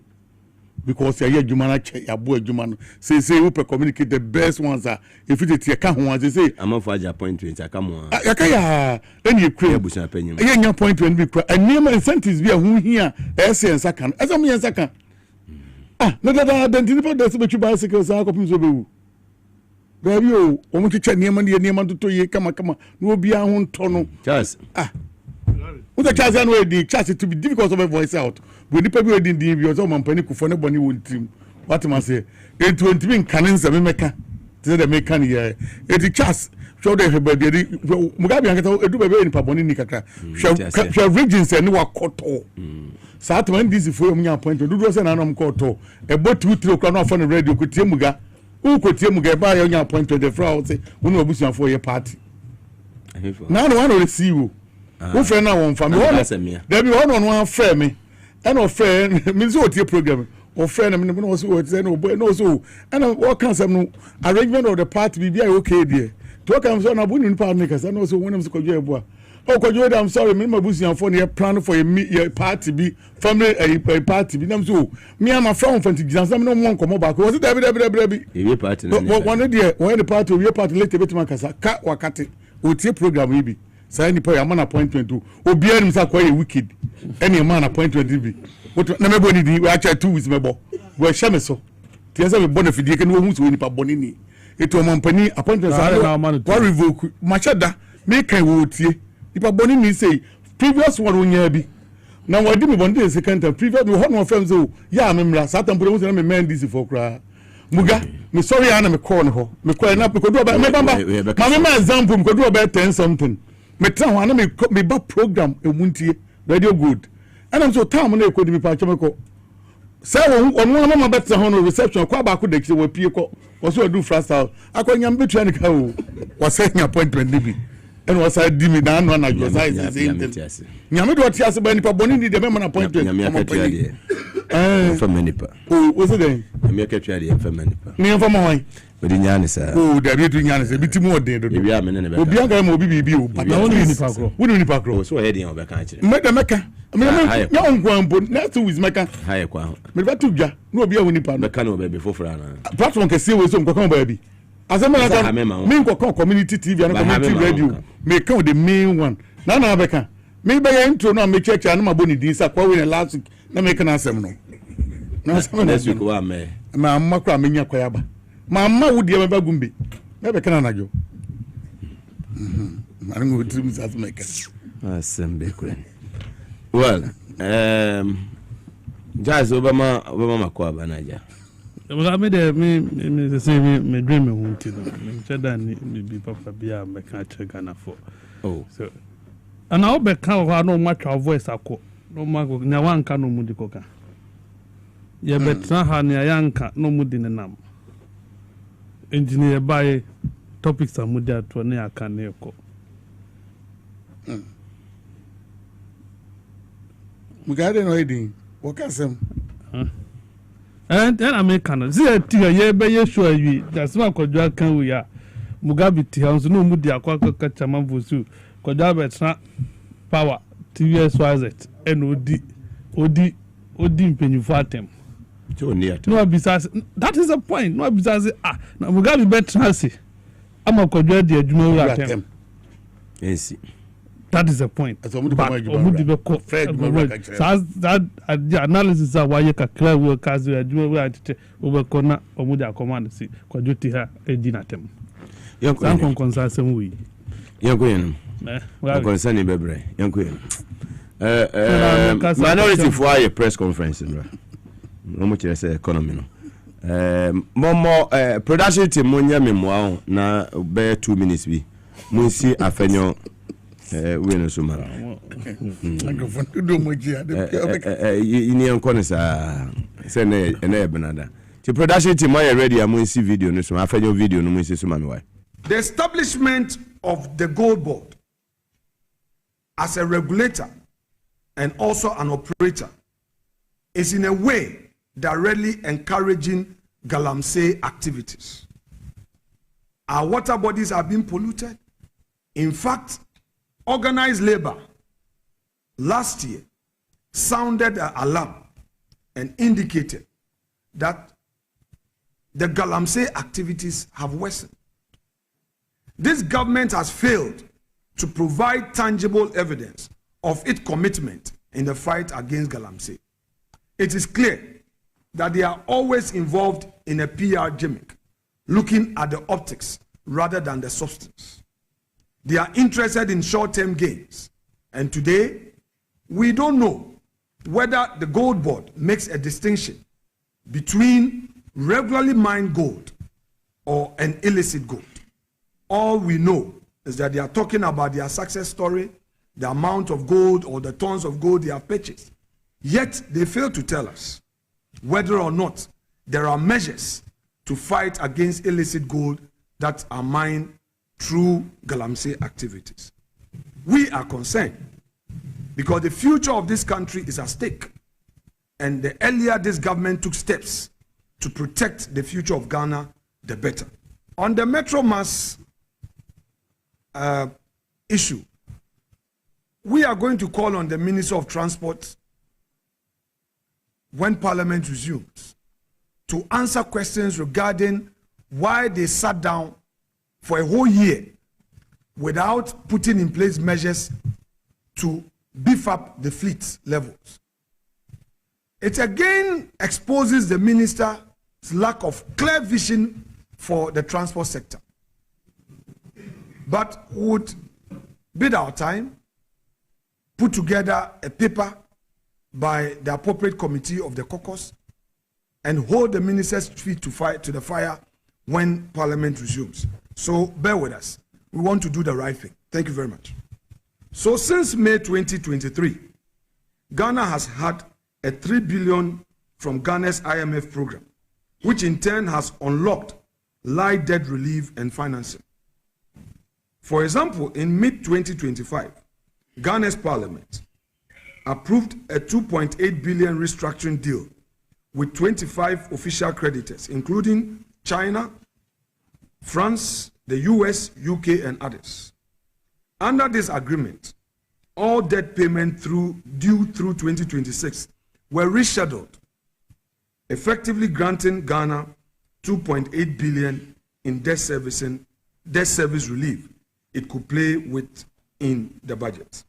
So once again, Ghana's economic fortune so far is tied to the IMF program and the windfall, not necessarily due to any re-engineering of the economy.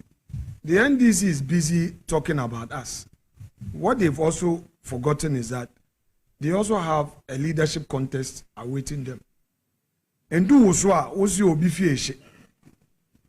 Omo de npo de kankan kra. Sesi a obe hu no ase edun katia ose oko thank you to. Meanwhile no campaign. They are hu ni say Aisa aban won your own preferred candidate. Jubilee House for so mo candidate.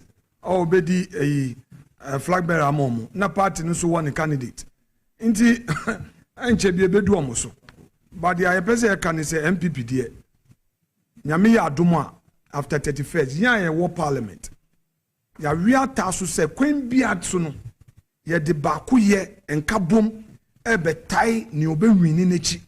Na ye nyina ya boa e ma party na akone kan. Inti no NDC for mu ndwe omo no mu di omo fi asem.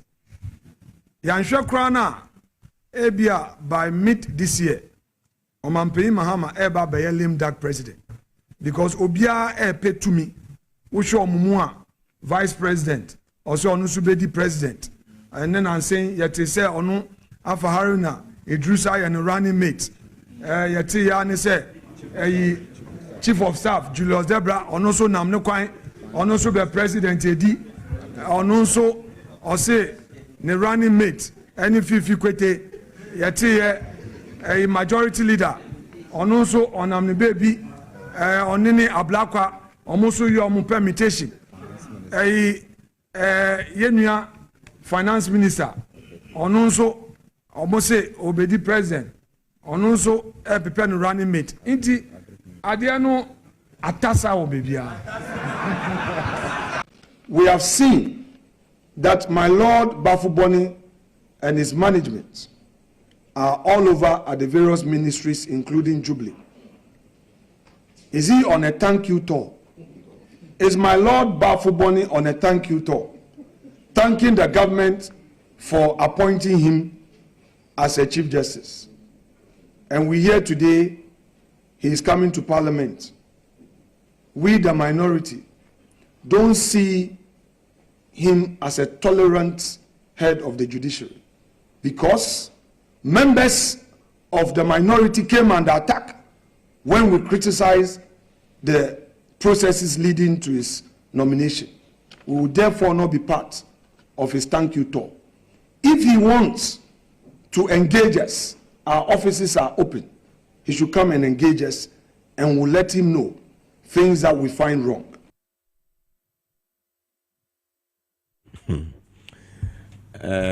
Kojo? Oh my God. And I chance best at him. One now the man and now the mammy. Moga. Afanya wake Juma yedi. Juma yedi.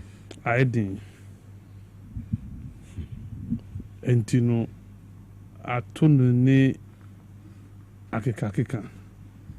Atasa nefsi. Ono no ka atasa. La afanya ni awayi. Atasa be na anyway. Uka NDC asem. No waja NDC asem ko ka Chief Justice asem. Enya atasa. Na uwo bibi ka 1 year NDC had 1 year in office. Meboa. Yeah. ND January 7th, 2026. From that time, be seen there. Went to me and Kahonre and run out a press conference. Say, Obe Kahwasem. Now, according to Avenue Marking, or sign, or see gains, no dollar na aye abaform. Ama city na ye stable no. IMF policies. Na ye hu Ghana nyina ya IMF policies. It has nothing to do with aban more than more. Ye misa afenyo say 8 years under Akufo-Addo and Bawumia. MPP omukọ IMF and omankọ IMF. Say omukọ IMF a den the fee mu baye. Why is it? Indiscipline. Kahulubo. Any adidija. To send me a Professor Michael Kwe report on our canon. Eno. Gwasuhan time. Akakabinsem nipa yemu. Ena ye MPP ni ye. Se nipa se no kre ni min kano kre. Because I say me kasa se me opposition party. Inti no kre wo humpa. That is not the MPP. When MPP subain and Afenyo Marking Eda Nadino. MPP subain say, but be a ye, or Becca se wait dear a ye. Ma I had dear and yet, sana ye yano, and a ye politics. You can't say ye politics in Tino. Oh, sorry, now the government in power. And now the opposition party, bibi papa ne se bona baso a o se min bona baso. Enkane teteno. Na GBC pe na ye radio. Na newspapers ye ba ku miinu no. Sa bre na obetimi aye sa die we bi. Abajimi bre no. E na obetimi aye sa politics Afenyo Marking ye ne nebre 21st century. Ene before graphic be report, before newspapers before radio stations the Kwabeko Kano, na TikTokers edin samene nam Now influencers enam Twitter, now must say X, Instagram, and amount for anything you cannot deceive anybody. Abraye wumi that dear bet mama waji to me. Afi a party in government. Eye wonu kreka. Your honesty. You see, the MPP has not learned anything yet from the 2024 defeat, because there is arrogance of power. Ebinye. Afanyama kingana for you and feel, and now we see minority seat no, won't na so. No about dark, so you will not sit on it, even after say speaker ruling 1 penny so. Sa nneɛma na ɛhyɛ Ghana for bufu. And Ghana ni bia nim say under NPP dollar no koya could do 17 cedis. Beba per cedi $1 na odi 17 cedis and editor dollar.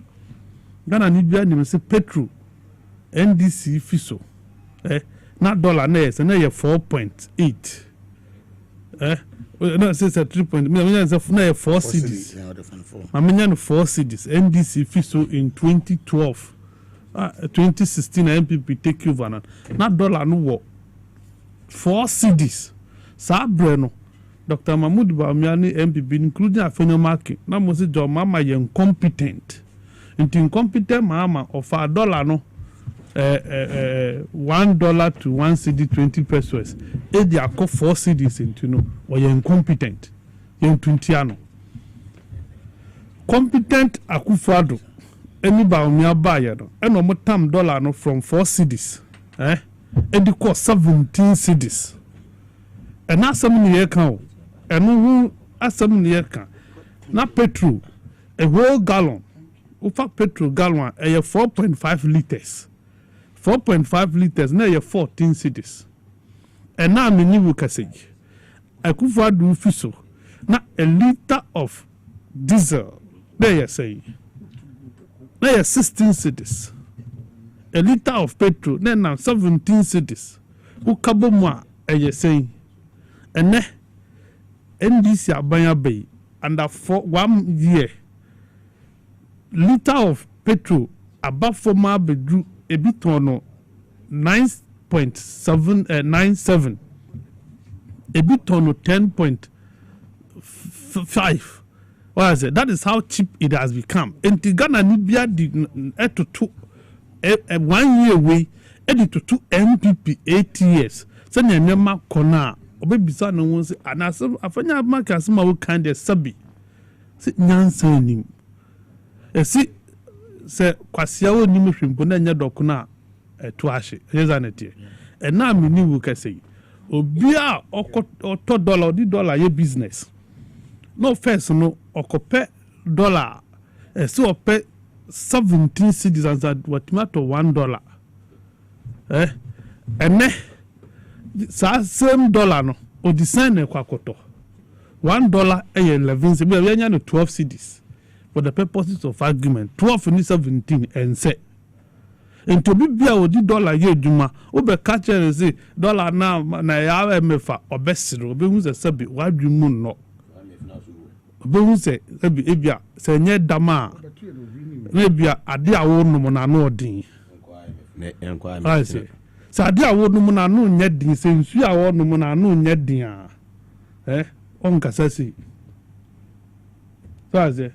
And then my man for fans for money nipa bekasa no ebi ano odin afenya ma gindewi eze ye start say be hwe no nsu a wono mo because na kasa nkoye kasa penin kasa sa was IMF mu na mudi ndi ahyem me bo a mu na mu ya IMF no we no beto so do mo to aso enti mu ye ne say na mu di aba mu ye the month na ma prices na nkofom no ni asem. First, no, come bomb pep, must Russia, Ukraine. Many will cast Mugabe. Russia, Ukraine, go after now, serious. After now, Putin, air 2 grenades, I can see Ukraine. Venezuela, the no, Iran, the Abba. Look at, when you now, of course, still. Suddenly, netie. And this year, for inflation from 23.8. Edi aba abedu 5.4. O say wabo modern cinema. And I said, "No, yeah, no, and I'm we ever." I don't get it. It makes no sense. Ravi, exchange rate appreciated by 41%, and now some year it's in over 30 years. The economists in over 30 years, CGN appreciated say that for the past 30 years. For the past 30 years, but it has gone to this level, 41% appreciation. So we never before, Gavi, you cannot speak against this one. The first time we your position interest say, me aben ye bia necessary we criticize it. And yes, I net here. Also criticize. And until now, Honorable Patrick Yabuama, Eko say MPP here communication consultant. Now on Chiromo how to communicate. Gavi, politics is about communication. And you can't be fast work wasem. And a beto bi akumaso. And a beto bi team. No abedi weti.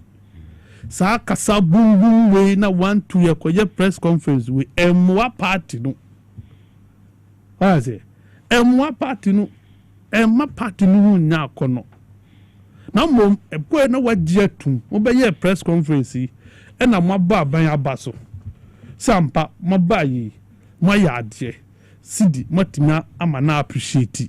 Dollar mo ama na ba form. Fuel prices are easy. Na mom Wabi any ha munhwe na montoto ni yiye a obi a otie fi a otie obi a hu se wo ye nyansani nyansa wo wutim opega na yiye wo ye badwuma fantastic but why nyansa that you still want to box in the credit of another person me wa omo shasi ndc ba be shasi adinu call for ma mo zio da bi o ye nkra ne manti bibwa sana mo kan ye mo se na ye ntua contractors ye nkra ne mantina ama dollar no agina babia na agina na se ekofo sa ban sha se otua contractors pe bibia bedwuregu bibwa abanya betua contractors dollar no formal na eko aban kra ne ma obi ye na aduma yefo ayi abozo kan fo kra ne ma ba port kwa de se matise ayema aburu so port na ye empty no ene okwa aburu so watete niema so to say enema be buot amanfo mpo breast no mbe ya clear mo nema because obi hu ba bi no dinene asi. That is the situation. Meanwhile under MPP na amanfo do mo nema fa Burkina Nigeria enu nema fa your friend Togo omukoyi enema no Togo no mu dia faka ababoso kan. That was the situation. We are someone here can Gabi taxi driver na na auto fuel say 14 cedis per liter no multiply by 4 na number 88 to and then 9 or no share na sitting under MPP no the better to enea. That is the question. See her answer. You share the life under MPP say na ne to petrol no yem fan to tune you said that near $2 near fan to tune. You said to iron rose cement in Nasifo near fan to tune. Near just who think I cook Maase. Now Lori Fene 150. Say 120. Now number 120. That is how you measure. So you don't just come stand and talk. Who cut data? So we can one for data biama. Ube now na who can your friend day illegal mining galamsey nanka fedo mark and trace ye fear by muno na the turbidity level of your water bodies river cobra there you say ofi there you say we there you say ene yeah ene ye ba ya ye ni ba bedin komi say na say ya kudu then you are speaking as a member of parliament as a leader of a caucus sa propaganda aya o ye performatives oh, yeah, my man for Kasa, ye bibi. Meanwhile, you are not doing anything. This we call it performative. And all you know. This is what African has been doing for the media Jumanation and Sabine. Say, no demonstration, no be press conference, who you say, and obey it. And look at the people behind him. Anka MPP, power opposition, MPP, New Patriotic Party. JH Mensah no party. Look at the people leading the party in parliament. Rebels.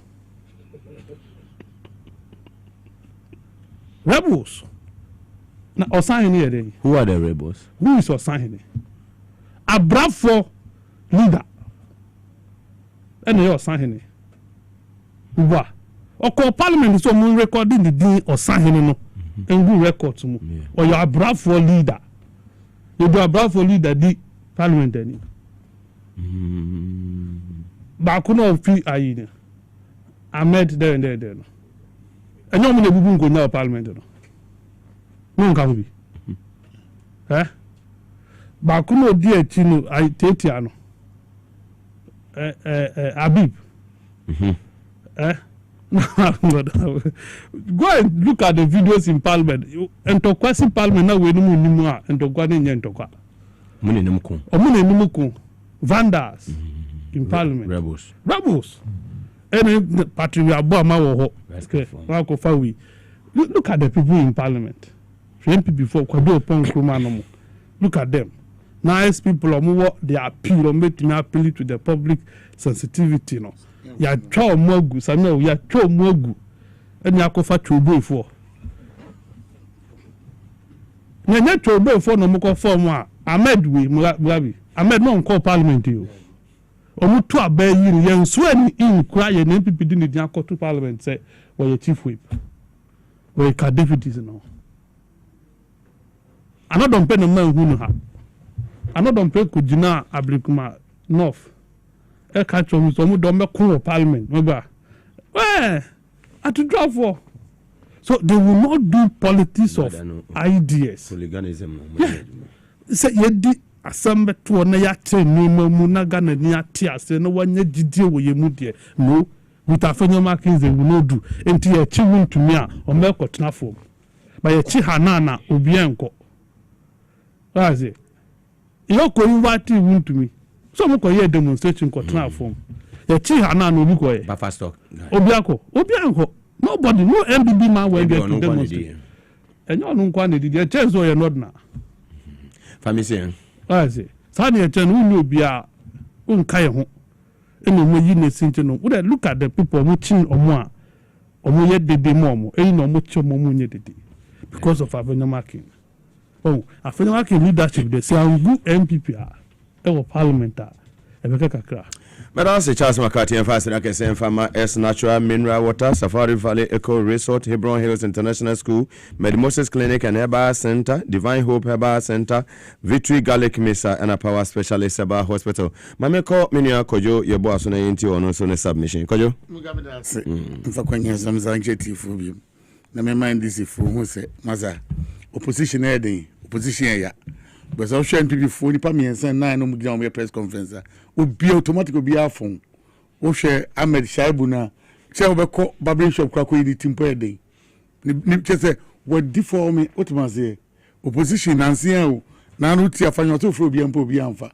Uwia no bunzo sahini sa atma wo renko fofre wa na ofa na what man say it end this for no shenko fu abra atene what man say na de no kan am we say wo hu ndi say all collection afanyo kasa all collection emuti tigidigidi say ya na seba umia wini election kana Japan krofo nyina ya NDC fo se kana Japan wini election ba umia krofo nyina ya NDC fo what ma say enti the way NPP net medru no we sure say NDC na respect we mu na won so NDC many fear this NDC called presidential election yeah it medru we apart from papa bia na dwunye bia nko fale o mama na fale so ka za papa bi no me on the media finidi what ma say apart from ono na no be mbom no Legon police station no de kwa no waje ya ono mbonu edede wo ho ba party dimpo angede emfi no mko mo lecture everything I remember na kwa do time kra mpo still no so be komponu na peace wo mo ye ntoto papa e ma party ni kra ne nema ba hwe ne de mo ye efi ono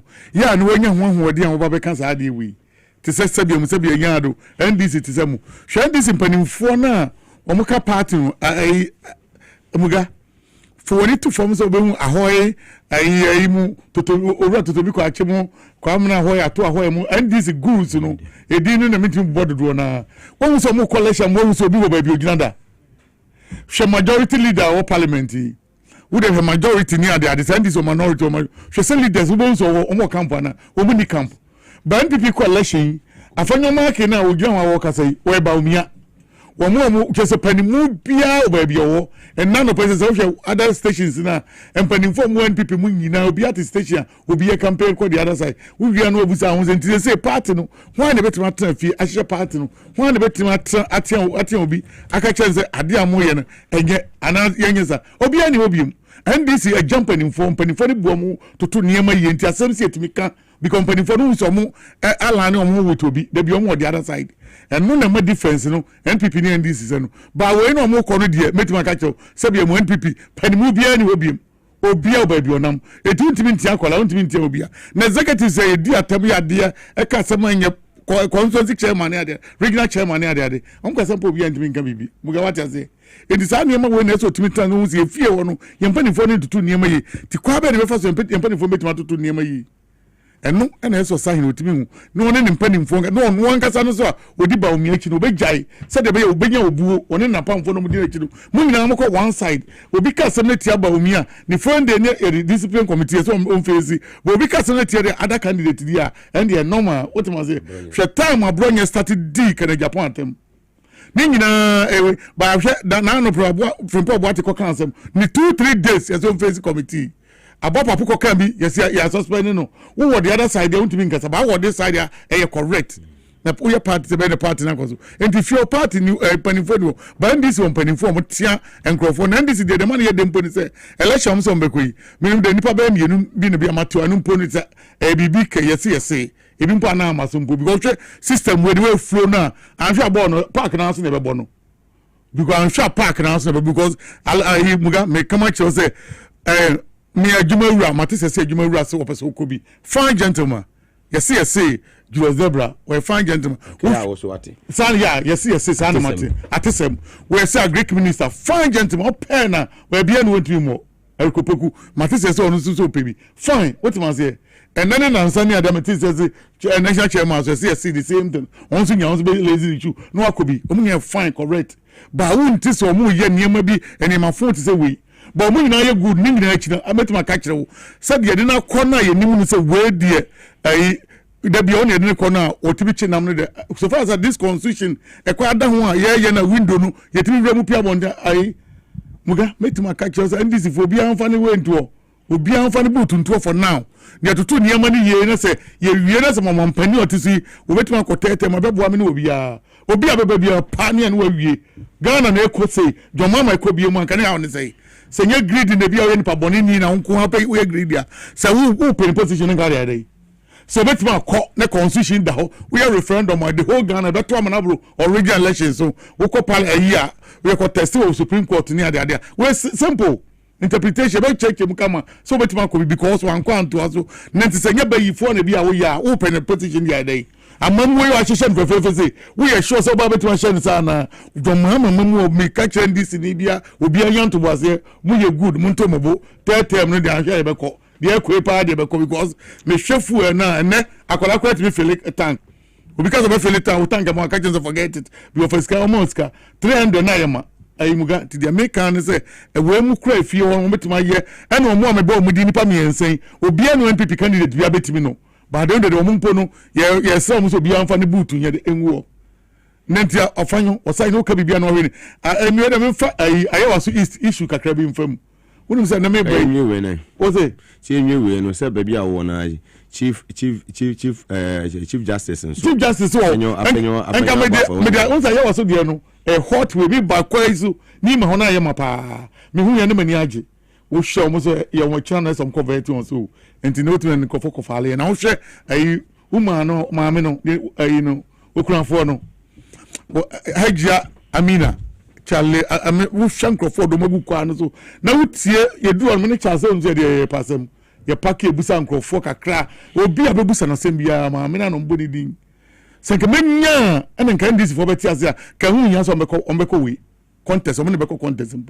Because Mr. they make sell company any and this in penny phone. Why am more appointment will be our appointment will be an appointment to answer match you shall say. obi because ya man crop appointment obi me say me am body di haja aminai me so no so a board member so ya ma obi am for appointment wo ya se bi no ambassador Nigeria ni Cote d'Ivoire ni ade obi am fan to na me pod kakra na ha me say akwatia fo nkwatia ni ma fo ni ma dwuma eno pe na me ka kire nkrofo because nansia na kwato akwatia ba election na akwatia fo mo anko bi e de ni ma ba election ba mo se mo ko ni ma de ade we kura me dwe ho me ntia Muga I don't know why they make a bit if you're near me.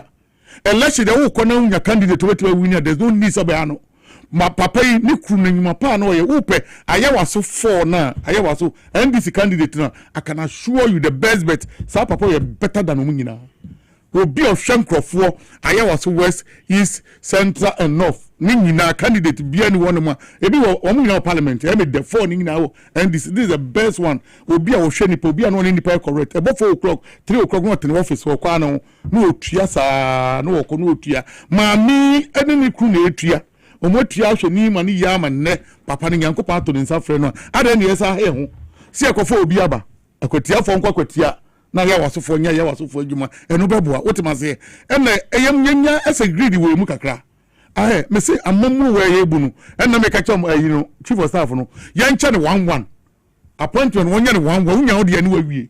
We now the anyway we. What must say? So at the end of the day, Obi I am appointment now wa kontu mana obi. Muntra kontu manager kontu mu maye. Na kontu mu ntimi koso kontu. Enya appointment ketwa. What must say? Who say mutu mi kafia kontu me contest ni my day. I say we ko give abo pen betima kan wo. And this senior be award on you, but I will say it and say it again. Someone can show Nabu Baba Jama. So Nyako, no uncle Nigeria. Make your point. Oh, that matters. I mean, make a point. But make a be better. One walk on to as ambassador. One ko Nigeria. One ko Juma Maye. When you Juma, well, lawyer. Ya more point in Nigeria. Koko ye Juma Nigeria. So what? See who can show be contest. See who can. Delegates. And this in the Chichen Makumaku. Ne be ya betu Juma the. O man penny what to Mrantiano. I don't know man the economy funny say boom. And this was to 11 no. But 11 who yana nam 3 who be there who be ya ko create parity. Against team no. Who be there 3 ho. Jo 11 ni track cross blame nem ko for here and no near person continue. The Americans are was east. I was east for. About way there's no need. Maame no obi a me the minister and my nom e da Ghana. Obi a crew one ire na efa. I was west. Ajaku wu ye lead and fire. Who kai papa na NDC ala ye on of fire. Yeah, NDC ni bi so we were not. Shout to the same. I know my daho. A man so ba na man o mo ba nyina no. Eh man we. Infantiman. Yeah, infant the same thing. Man we and me am lead their last and ma mo hwe constituency. Yeah, no den lead their last obi abo ni din kan sem. The same man we here me say man we dey wo hwe nipa no. No hwe nipa che ni kun. O hwe nipa che ni kun ene ne papa ni wono so you am hwe nipa me giram na me hold nkrofo na me pese on be mix every party no bukade be na de se de na efese aye waso is we ni nkasa bebiru hu hia wo kwa enu an bebe ma me de bia mo fancy so ono an no for man Muslim background oh the Muslims say a typical one and thing Hajj board member thank you what am I say young mudu be kan person the Muslim they no for a man time no stage no it will do this in Pempensua let's say waya ade I Muslim someone was so much when the muye and you na kwakosho ntia de ne ha ho ne yakọ election am obi akodi di obi atom bi akoka bibia nwunya there's no need ukwa ba bia dimatu bia ha Germany montoma no fefe ne enko Charles MPP o ma settle on your candidate a candidate china no mo converting ayawa so east so NDC for no vetting committee no o fi o mani yempe that you kwesi de ni bi me na me katro me modin ba me minim wow me say so mo anye no mo pass o mu nyina I'll publish it me the sada be katro so man veti an yi nipa na mfimu a Thursday I'll publish it because nipa na ma send the message to them won't me respond there omo kono Oba na bema. Omo kono. So baba ko ni ya kan yem. Omo kono, Mugabe. Do bright. Omo kono. Adam. Omo kono. Mugabe. We ni mo da ha no. Ba ku nya Ghana ni. Me na maka. Burkina.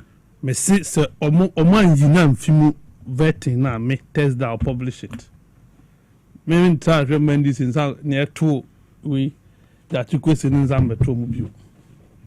We the one starting point, I guess was starting what Ruba Bia or Nuba Bia on Saturday. I see you.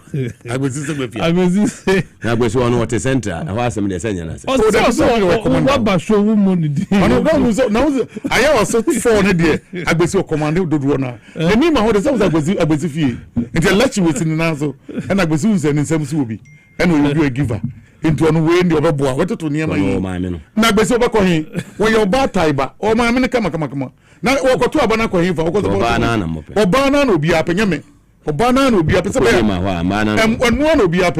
Now, 3 days, one of the 2-3 radio TV station. Yeah, Ghana and Crawford, you almost a crowd pony at the uncle. I don't much is Cosiho. One interview, almost 100. But I could one call banana. Well, we see, sir, on my election, we want mean true support. But you'll be 10. What is it?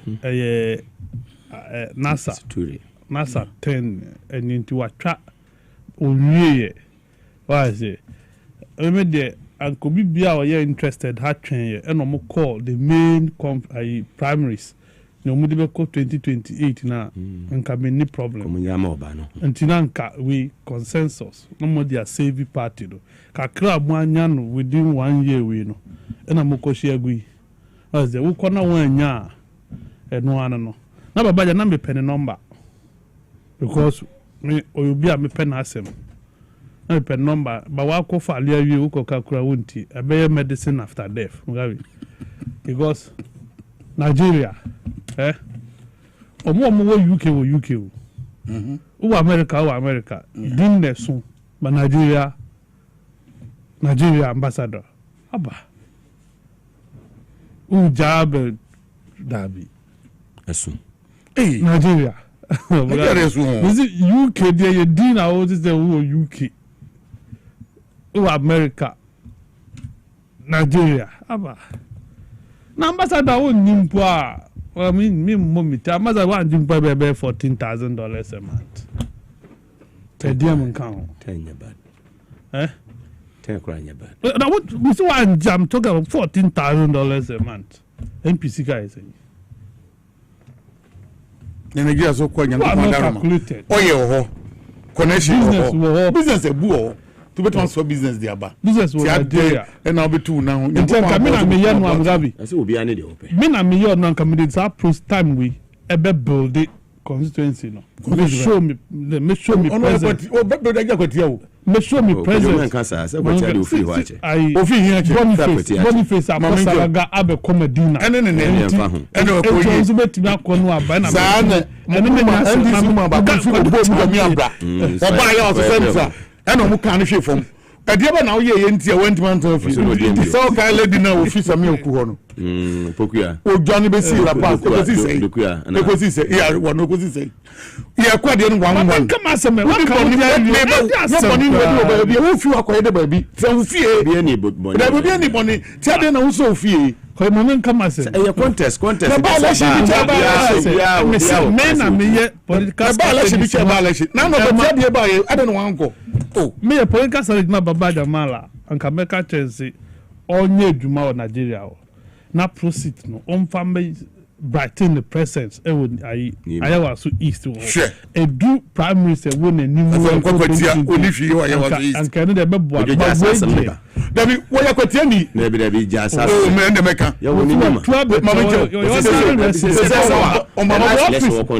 Office kwa office wo ni man tell rented. Yeah, I cross says I do hide down east they go on. Me east they go me pure. Na he me dia. Don't include what I say. And let don't be your uncle. Na your force so uncle. A peninsula see as a suit to me a contest by Biawat.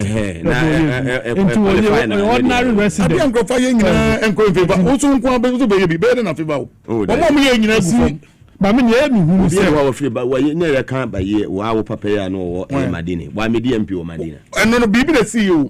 But we free one by Bokotoy. I'm free no one by me. Near me, say, a baby ya. Say, my major might be a bit queer. So, one year we not ambassador on Subowe. And there's some more reason. Reshuffle. So no, but reshuffle, but the possibility is ubenyano. Don't forget, nipa 60. Don't have my so more appointment. 60 no money now. End up no 58. A bit that what coin them. Would you if you want and issue need is other serious MPs of parliament and no money na bonanya board so da. MPs of parliament don't know any board. A bit anye jumanye and almost sorry you know money chimbo. You share offices. Car park ni mushia who need juma here. What is it? No be ambassador 46 states. Aba si ube ko wonim de won see ese ka community ni ko baba jama na actually DNT a open ma city o land so yenti no production team mo fa no to so no yenti baba jama se mo de atude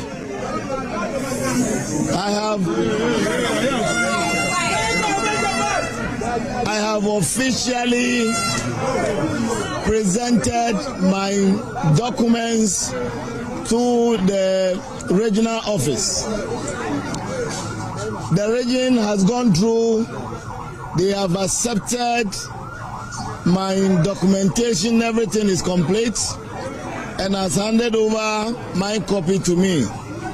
I've also been informed that tomorrow there will be a vetting for all those candidates that will be presenting their documents. I want to thank all of you, the press, for following up with this.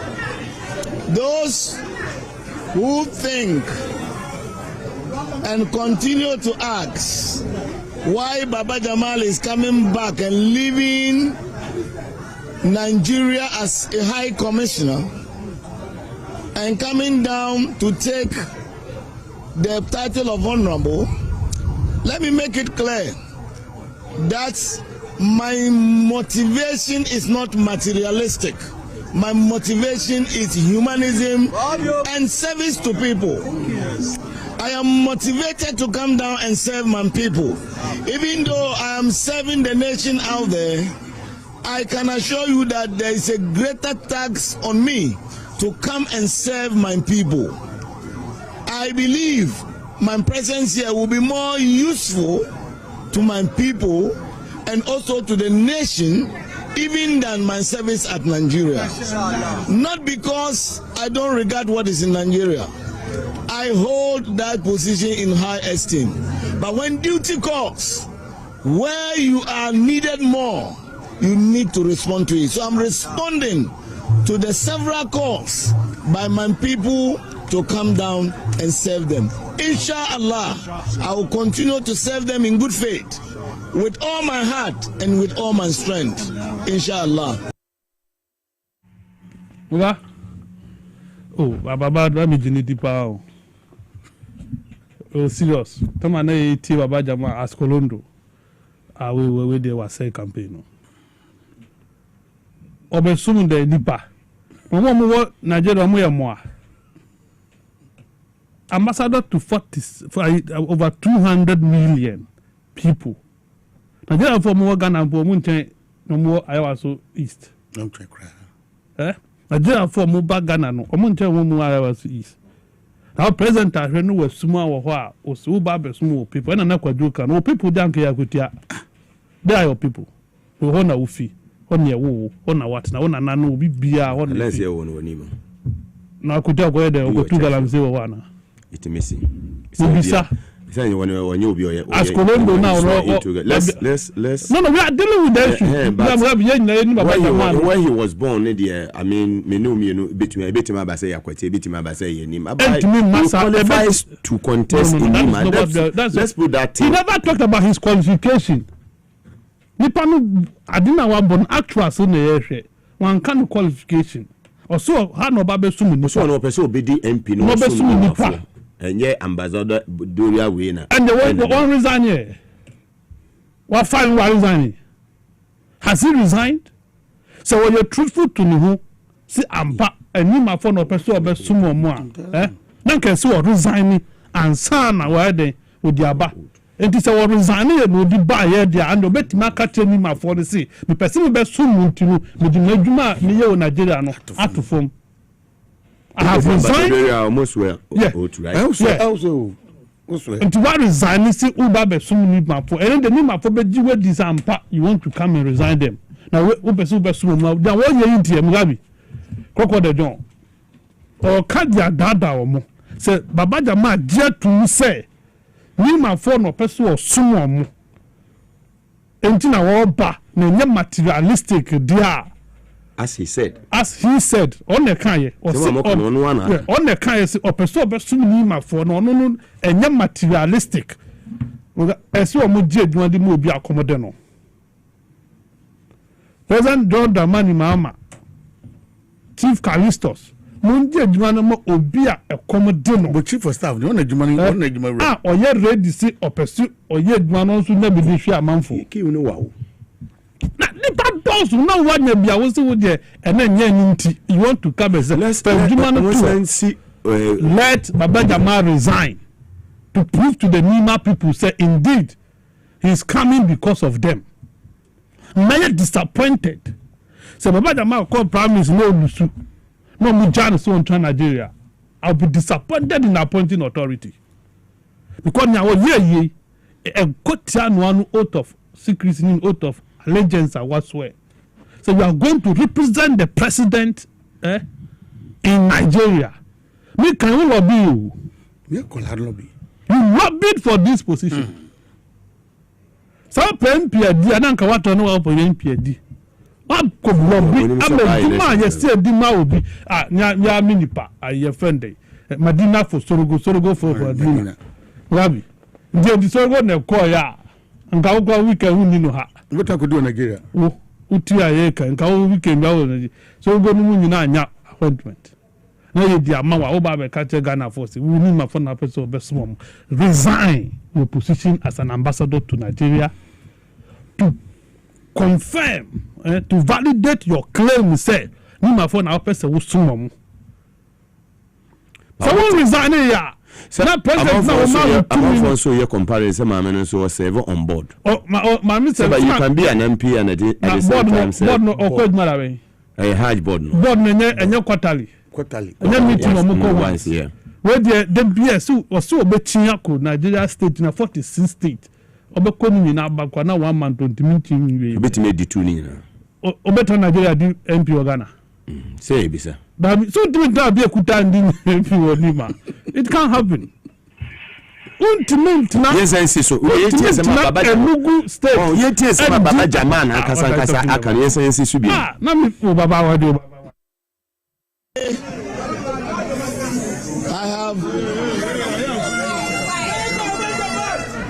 I have officially presented my documents to the regional office. The region has gone through, they have accepted my documentation, everything is complete, and has handed over my copy to me. I've also been informed that tomorrow there will be a vetting for all those candidates that will be presenting their documents. I want to thank all of you, the press, for following up with this. Those who think and continue to ask why Baba Jamal is coming back and leaving Nigeria as a high commissioner and coming down to take the title of honorable, let me make it clear that my motivation is not materialistic. For me, me say Chief of Staff, Honorable Julo Zebra, Callistus Muhammad, Doctor, President Muhammad Juma Weyemodie, Samuma Baba Jama, Eda Sukra position wa medimu huya. I'll be highly disappointed in them. Baba has demonstrated clearly. Say ni mano son Nigeria no mano, ni mano son no bo in Nigeria, or see he be motivated to come and serve his people. Into first man, Mr. Baba, if Baba is a man, he's a politician, he's a top politician. He knows what he's talking about. No, what is he talking about? What is Baba Jama as Colondo talking about? Baba should tell us, say, we're a politician, no, Mr. Unresigning. Into what we know, because of that, I have decided to step down from my position as an ambassador to Nigeria. Also, who do and also in high. You cannot put to either Nima or Nigeria. Either Nima or Nigeria. He has chosen Nima over Nigeria. Let him resign. Or resign. We say only woman contest. No, I mean, we are saying Bisiako. Oh, see, yeah, see me there, but I'm a tiny Nima there. Share war. As a journalist, I would do it. You see, my men in Yamre. Wow. No, because economically, head to head, economically, I cannot beat this woman. What is it? Economically, financially. Because okay, I'm filling stations there. Whoa, I know they operate forest bureau and what have you. And this car the or if the Nigeria see cannot ban one of courses. What is it? One more won't miss a what is it? And I wouldn't see in fact more than $10,000 in Nigeria and Ghana. The best at you. National security very Juma who will strip you naked. And to say you tria when you show so bit me tria. And more bro wise, the woman is there. And a woman no yet novice and yes say or sorry ya no as a me babe you as a Lydia Ninikunu. Not even a year Jumanima Ejako. Intina campaign na ko easy man or ko no munim na sana we dey na ye. People knew her. Munim no. Yes we munim no. They know her. Until she's with them. Sana tie obi a. She's what? She's with them. Or no mo na tie. Why is it? Enye to court now. Davi. Oni nye to court na. Enye afi na obe introduce no say oye fe nipa. Obe introduce no say e na minye we Davi. We don't have a work with Tiano. And that we won't kind of say. Nima here. 442. Muga, once I've been Muga supporting me cause. That I said about your way, there will be anti support. Uncle Nifi. Now, no, dear man, woman. Sabah election, and by election of 4. I quit young and saying this year. It's the other one quit the other. One motivating MPP, the NDC. NDC, Satan put a near Nipa will be sir. It's going to say, and now no code holder. I want what now, no more ye. Can walk a lawyer. What must say? What Tiano Baba, I must say. Who is slow? I must say it too. I must say, and we'll say who now buy. What banner has in your go the mobile track a canoe at Yaga? We see and Falcon, who's a call primary or call we acquired in the Faso. One papillon baby queen. Well, in puzzle. A crony and Nimu, own count. I don't know who better about Tim Prumu. None the papa da for no papa anyone and Madame Wemina, Jamina, or qua, the papa Juma way in a me. Nipo mamma call papa office. One day, name you, producer. Okay, Chuku. Onward me call. Near draw kwa mami fa so crampo. A sheer nipa no in the pekasa near the ade. We years on so mudie. Wama bibi. Oh, mkoji fuwe papa. Kofelo tank. What am I say? Enti sanko for nyesa nuti na make up your man. Wanyanko onye. But mami me ma woye. Any the way this tell you my parent this year no. E you good to say better maintain mama no. Na resource or the bankrupt who say nima. A brefo hopa o. And who manage your more editor, who manage your was west. Hard body, so that's with you. That's it. Make a composite so simple for them. So, even what must say, when you didn't know most of the time, it's other near Muga. Yeah, Baba Teta on again. So now a human company demand, who is only respect more company, you know, the man. No, the cat says a human papa. And until we get on what Boba, it won't penny with a cell. What did the demand on the calling? It is no lobby for what I call if when you're calling if he it is a make a company, I'm a company at a company at now. Man, the position is jet and son of promise. When we are in a view, we say yes, you don't want to man. Come on. Yes, or Baba, you know, see me, Miss Nigeria. There be Sanya mana minimum advantage of money, and any breaking news. I about to say one, I withdraw to support the woman. I withdraw from the race to support the woman. That's what we are one of the one. I was catch them and say, well, I want you. Yeah. Who I could tell you about so anyway. Me see, yeah, and this in Papa. My penny on the money collection. Catch us over winning Bruce. Uncle Winnie Bruce. Hey, Jabba Winnie Bruce. Uncle Diablo.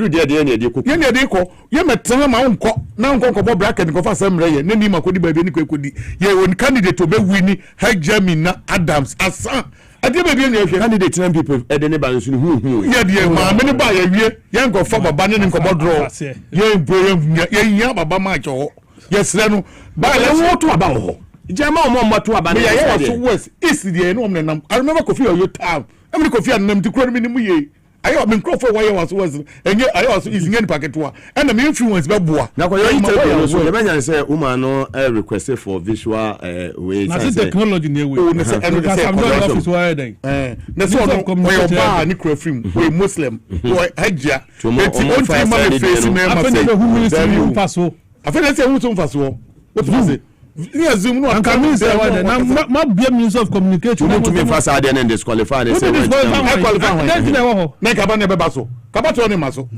so na who you so get discover want to be man munim tradition how a muslim community o emrana we muslim community it one ko film no hajja want me tam emanim so oba vetin it is one them what man say and the court kura ma ye zoom court so court ya nya papa ye wo je matinu na zoom ne muda mun twam na mun hwe na ka ba mu nwanwa because uko yi na film because of the zoom no akofo obi keka ni akọ lusu ni abafie obi ani mafo nyina ya hwe ya waso fo nyina candidate agia ni agano ni akofo obi aba o mampani ya kacho mampani ne woni chief Julius Debra on de kan obaye Julius do woni nkola ne di agro ne nyina ne move ye papa ya konta ye ni anu no otie obi a anke Julius mi nia ba ko pe me brother ba ko pe makonta ba ko pe ofei akwai freno na pomfa ne bibi mra eno na unim ne maame Julius dem kan na me ne maame yam uchocho mu ncho ne maame na my chief of staff friend say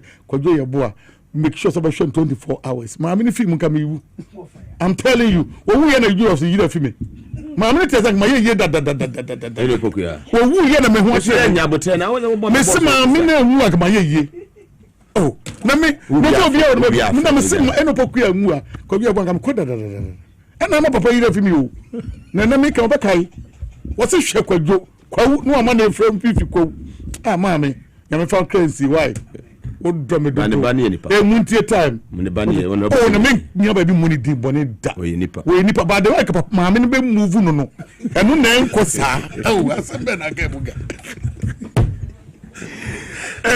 ya dazu ni ma hwa ho de ni ma e china na ekobete no te china vet na be ko sen na say we hu ya there's no need o question be na ko bisa ku bi wo mu a ono ya ga na no munyi ni se so no go so ko emu ya se bia obeka se bia me ba se da e mama boyfriend e la so ye ko ba ye la so gina ni ma hwa power specialist about hospital se bra na so hepatitis A B C D E na tete fatty liver sciatica prostate ono mpeni bebe na atechima ye ulcer compo ana fibroid eno no na wudi oni chire kuma se fi yase legbosom twen kontina se putu ja kwan no so ye ne Jezebel filling station di nhwe ni mu won kan hanso kwa benya pokwasi ACP kwantempo no so takrade wanaje estate eben anaje MA primary school no fe 0244544422 0244544422 ya bejo so Victory Garlic Maase na so ye ne yedui obi a eja hu ntumi enanti ye wonanti ana wote so na asa nansi achew blood circulation enye adwuma yi a sa pepepe na wo beti ti tutumrika ko pharmacy shop heba shop ne ben wo chiri ho na wemo so pe Victory Garlic Maase ni bi nom na betumi ama moja etimi edi nipadua ne mo frusa na yie eboa ema otumi didi yie obi a wonimu ato ntumi ne die kwasi bre ne make us loss of appetite wonya Victory ni bi ebebo ba ko mfichi waya se bob dwedwe kope victory ne mom we obi a ya opemfo anase o ma abofra no fusu a mennum bi for 0242545633 0242545633 ofre ebeje so Divine Hope Herbal Center ye ne akofa edupa ye to din otwa herbal powder de abedwa so kuku na efifi wo na se esiu baby no tutumrikai ne kope eye otwa herbal powder ibi eye waist pain wusisi ena eha wo ba na bema sexual weakness bema we mre ewo mpem low libido atenka no wo form ene osa na etete wo stomach eye osai kopebi nom ebeboa wo menstrual disorder mba ko mficha no ayase bo dwedwedwe otwa herbal powder ebeboa fagun su eye nsu sie de fagum 1 cup na bona no pa enwumre enuano no wodi wani kire pharmacy shop bia obenya bi ho ko for dua Gapsen pharmacy sunwane cap herba ashama house of drugs Cape Coast form wani kire boache ansa enatema na boache herba ena PK gumbila so ye ewotamale fe wotwafo ye 0550639037 0550639637 wofra ye beje wo so na wofra 0550639037 do ope bia no onsa ebetumi akam Medemosis Clinic Herbal Center any akofa garlic capsules edi aba pebinum entumi emo ni pedua ne na enyina ne na so brane ya so ye wa ne de eye live kit capsules aba na live kit capsules no unya bi na se wonoma ebo ni pani ye papa pani pedua no gina ne na so brane natural herbal eye supplement ya ye design ebo boost eye liver health na etumi ema ni pedua ni gina so yi ankasa enti pharmacy shop eba shop so per live kit capsules ni bi na wato unya etumi aboa woni pedua no for 02440 68447 024406847 ofra Medemosis Dr. Obeje Woso yava asana kese mfa Safari Valley Eco Resort ye wodeu in the eastern region of the Republic of Ghana okre constituency ho na obi hu about wildlife experience obi age atum say number 1 wodu wani che na so ye ho a ene emoi eba eye zebra eye ostrich ene mo kama antelope omoko no mo ba de mo fra no ko ho a omoni beje papa sansu no munu anu na ye kama local and continental dishes nyina ye serve bi ho environment we ye serene tifo ni kire ho wanya dofo bi ebusua muka mom na moko for holidays wani beje we ye papa for 0596914394 0596914394 ofra Safari beje so swimming pool any gym bibia etuetua S natural mineral water bra SYZ broadcasting 37 Abebese Street the heart of Accra Osu oba be home Sir Robert nso no dudu bi apebia no wonsa ebetumi aka o say simply natural for Clifford on 0596273546 0596273546 so for Clifford ebeje so Mecom shop bia obi rembia nationwide obenya S natural mineral water ni bi ato sanso ena Mecom for eye Hebron Hills International School ediama wo say excel and shine media of the Ensawam Road ho ena obi ho Hebron Hills International School wodu ni echire school ha ejabe won say yes we school papam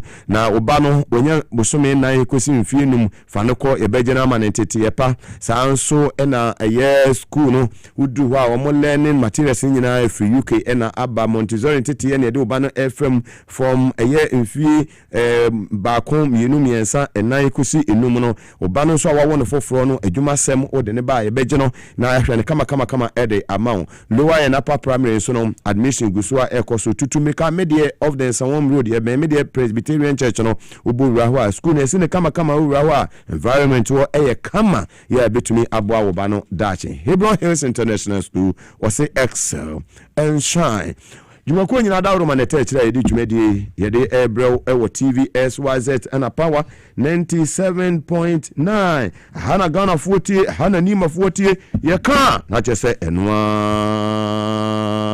no breaking news yada su jina Nima mufa mfonyi no ntoso mame omo moko contest no mufa mfonyi no entoso emmame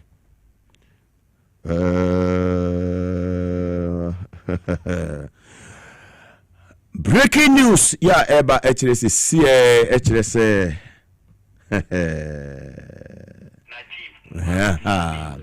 Najib Muhammad Sani sisi ayeka say wa withdrawn from the contest no sisi no then the support akwatai Hajia aye Amina achi na yetie se breaking news ye gina ni mo we no ehye ha ne decide ha na NDC 40 ha na Ghana 40 ha na Nima 40 Mugabe so kasa bowa na chese Nima 40 nyina kasa hey yenu ana na akasa na yenu ana akasa no ono ana eko yetie nia eko to respect the party protocols and processes.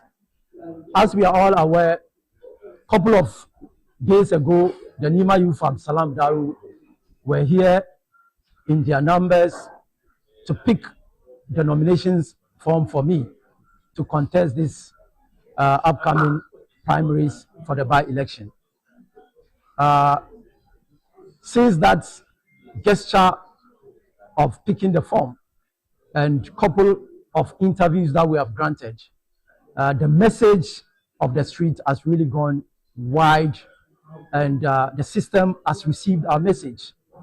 And we have received quite a lot of calls and wise counsel and advice from key party officials, figures, and advisors on how the future of the current contest must be and on how our decisions must be. We have been advised that in the current complexities and the dynamics of this by-election, we will have to take a strategic decision of waiting, not retreating. So out of that decision, what it means is that we will not be able to advance our contest into the primaries, not because we want to retreat, but because we want to respect the system. And it is the youth that are calling for us. And we know we stand for the interests of the youth. And therefore, we have assessed the various candidates left in this contest. And we are not left by any choice but to admit that the only candidates that we can trust, that we have worked with in the past, that we know has the interests of the youth and is likely or highly going to respect and protect and promote the interests of the youth, is the wife of the late Honorable Nasir Muhammad Toure, Ajia Amina Adam, who is actually my mother. Kojo, I was saying, na yansan fan to aso say ni ma hwa che onso ka so say e de maame na maame ne kan ko pe say me maame de age ami yes me maame de age Amina Maase e good so no true ta won ntem o de we jana so e ba no udi agraba hihye ade ni nya pe ni ye o eni enim correct ones wo mni ade election nim de okwa abebre ne de okwa awomre ente me start your company ya otis me start ne de no wo de ne ya ade a emre dan so be ko fo obi aba ena me de ba ti me fo no so wo ni ma no si ya no so ya mo ka ba mu ga woni bibi ansa na be ti omu no we de papa we de so no say woni na 24 hours de wa woni ne tie ni campaign we de woni so lead campaign we o ni ma no e woni ma ese we de house to house BBS on a lead campaign and when I say lead ni aba beta watch na campaign what ma say e ho de say me I was no o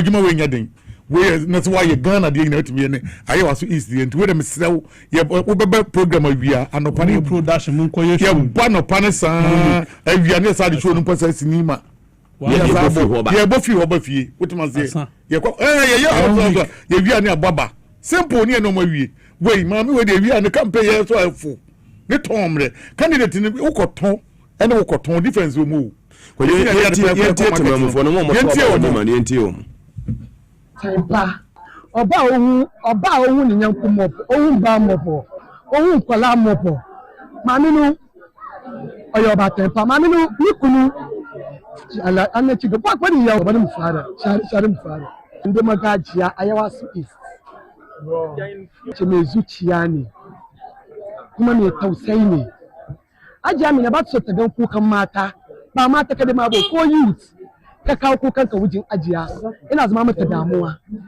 kuma wani mutum ne ko kyauta ta yi maka ba ta son ka kira ta ka geshe ta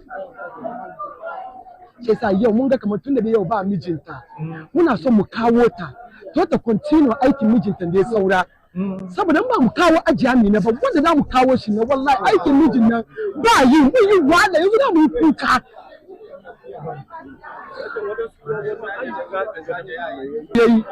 aji miji kaya kibero ba samenti olungunga miji tekawo yaje lungu da yawa yaga kamar lungun bai da kyau ce fa ya sai maka kasa she kuma ku yi duba mu duka lungun mu duka naza yayi alhamdulillah ga naza beach da naza yayi ga pavement a yi wasu mashini kakai gotoci goma da yawa shi ne kuma ga city kuma akwai scholarship da yawa kuma da ya ba wadansu ni ko yau ban san guda ba ina da gudan da na san da aka doke ta daga 37 take aiki so ba na no mo pe o tas na so Mugabe we dey ni aye baba so ono kwa de ono obesumo no man fo nti obekọ akotia enkoso ne krumo fo. Also, Bob so he's motivated to serve. Osha, you're motivated. Akotana will serve you first 4 years. Then you see what? Then you see until what Janya Joma Obahi. So you're determined in serving the people. Nanima wana ukwa kutia. Nanima wana ukwa kutia. Wako serve you for 4 years and you are now still president. David Mugabe.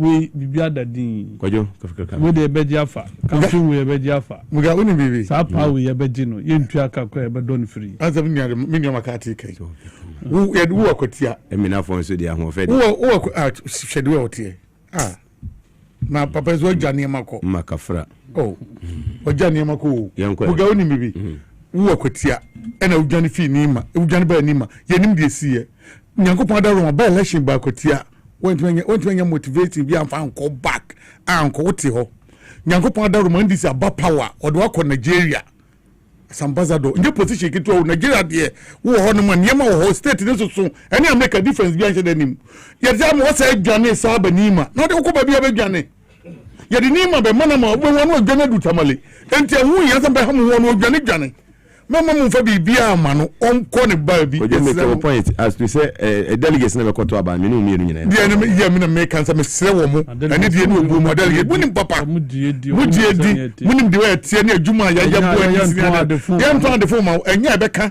dia to ya ye ka sanya bi amokoto ye bi hu enzinsanso e ba ho we papa na ne oba no a muntu aba mo hagia wotuma se asan agya mi na nya mu nyiro bi abeto no already wo hwe mo dada enne wo gyane kro na mu ato aso ahwe mu ye eti mu ha one de yi samba kofa bibi me se wo ma me nya kro nte wo ma me kra wo titina vete be koso vete na be koso no de visual one de say na se baso wo a tradition na make a Muslim community eti ma me ne kro wu amamra ni amani e da wo se ene eto aba wa wini o wini e eti ma me ne wo dem na se mo ye no visual we ne so se bi mo ne mo kasa what was it o campaign time no campaign nationwide o nye ni man kwa o ye ni na eti sam George se wan kasa no mo nko bibia nko wa udi o se same thing na dia na ekoso we na make can the we better sam George we make sure so we dey dem and obi kan because also any bibia nko some ne ba ye gya wosa make sure say visual we no bibia be kama ama ma me no ato no no mo pon mo e bibia wi we acha ten o be ka say visual ne ko teach man ye na national bibia no between side national enke no mo bi ka so for ade the view ma me na enka me kam ganke no mo bibia because ye won't mean transit for between from me wi obi because also mo say ma sense ni ye wo mo ye etio ante o mu ni na wie muso na nso mpa mawie wutima se eno anu qualify yakoya nim de be ye bia na form na to me no obi e forms no what the forms that saka vetting bia na obebuta them satuma wo che niema wa nationwide ye ko compare ono wo fill car ni ade na mu dem ka no compare ko compound of fill petrol ko 4 car ni ade no satam de na mu vetting no why sadia with the whole nation mu pesika Ghana han mu sa o pepeto ni ade and this opposition some people ni yide omo boa papa greater Accra I'm telling you all the media side all the politicians ni ade we are not so say kwa why the same people no wa no lejokuku ambi when they be crowd nya kokoji petrol ene oye ya na obu a obi asa na papa we sie kwaji petrol kwaji bone ne yire ne eya so be veti na ko bisa wonni ko nation wide wonni sika na wo fele tank na musa se tank na wo fele ne de ende wo veti no ho wa fele wa ma ya papa one no wo se wo veti no hagia ene wa wie veti bia hu ya simple we too straight okay akani pa mienu pe me mean say chance among 4 film aka nipa mienu adia ni baba Nigeria versus Nima well I had a digimadi anniversary oba de no dom ye na yetum komo wo kira at exactly 3 p.m. ye be san edi enhia minim de ntia na me dom bai Fridays na o motaiba ma obia monitie ye wie ye adwuma Nima fo nyina salamu alaikum Hajia salamu alaikum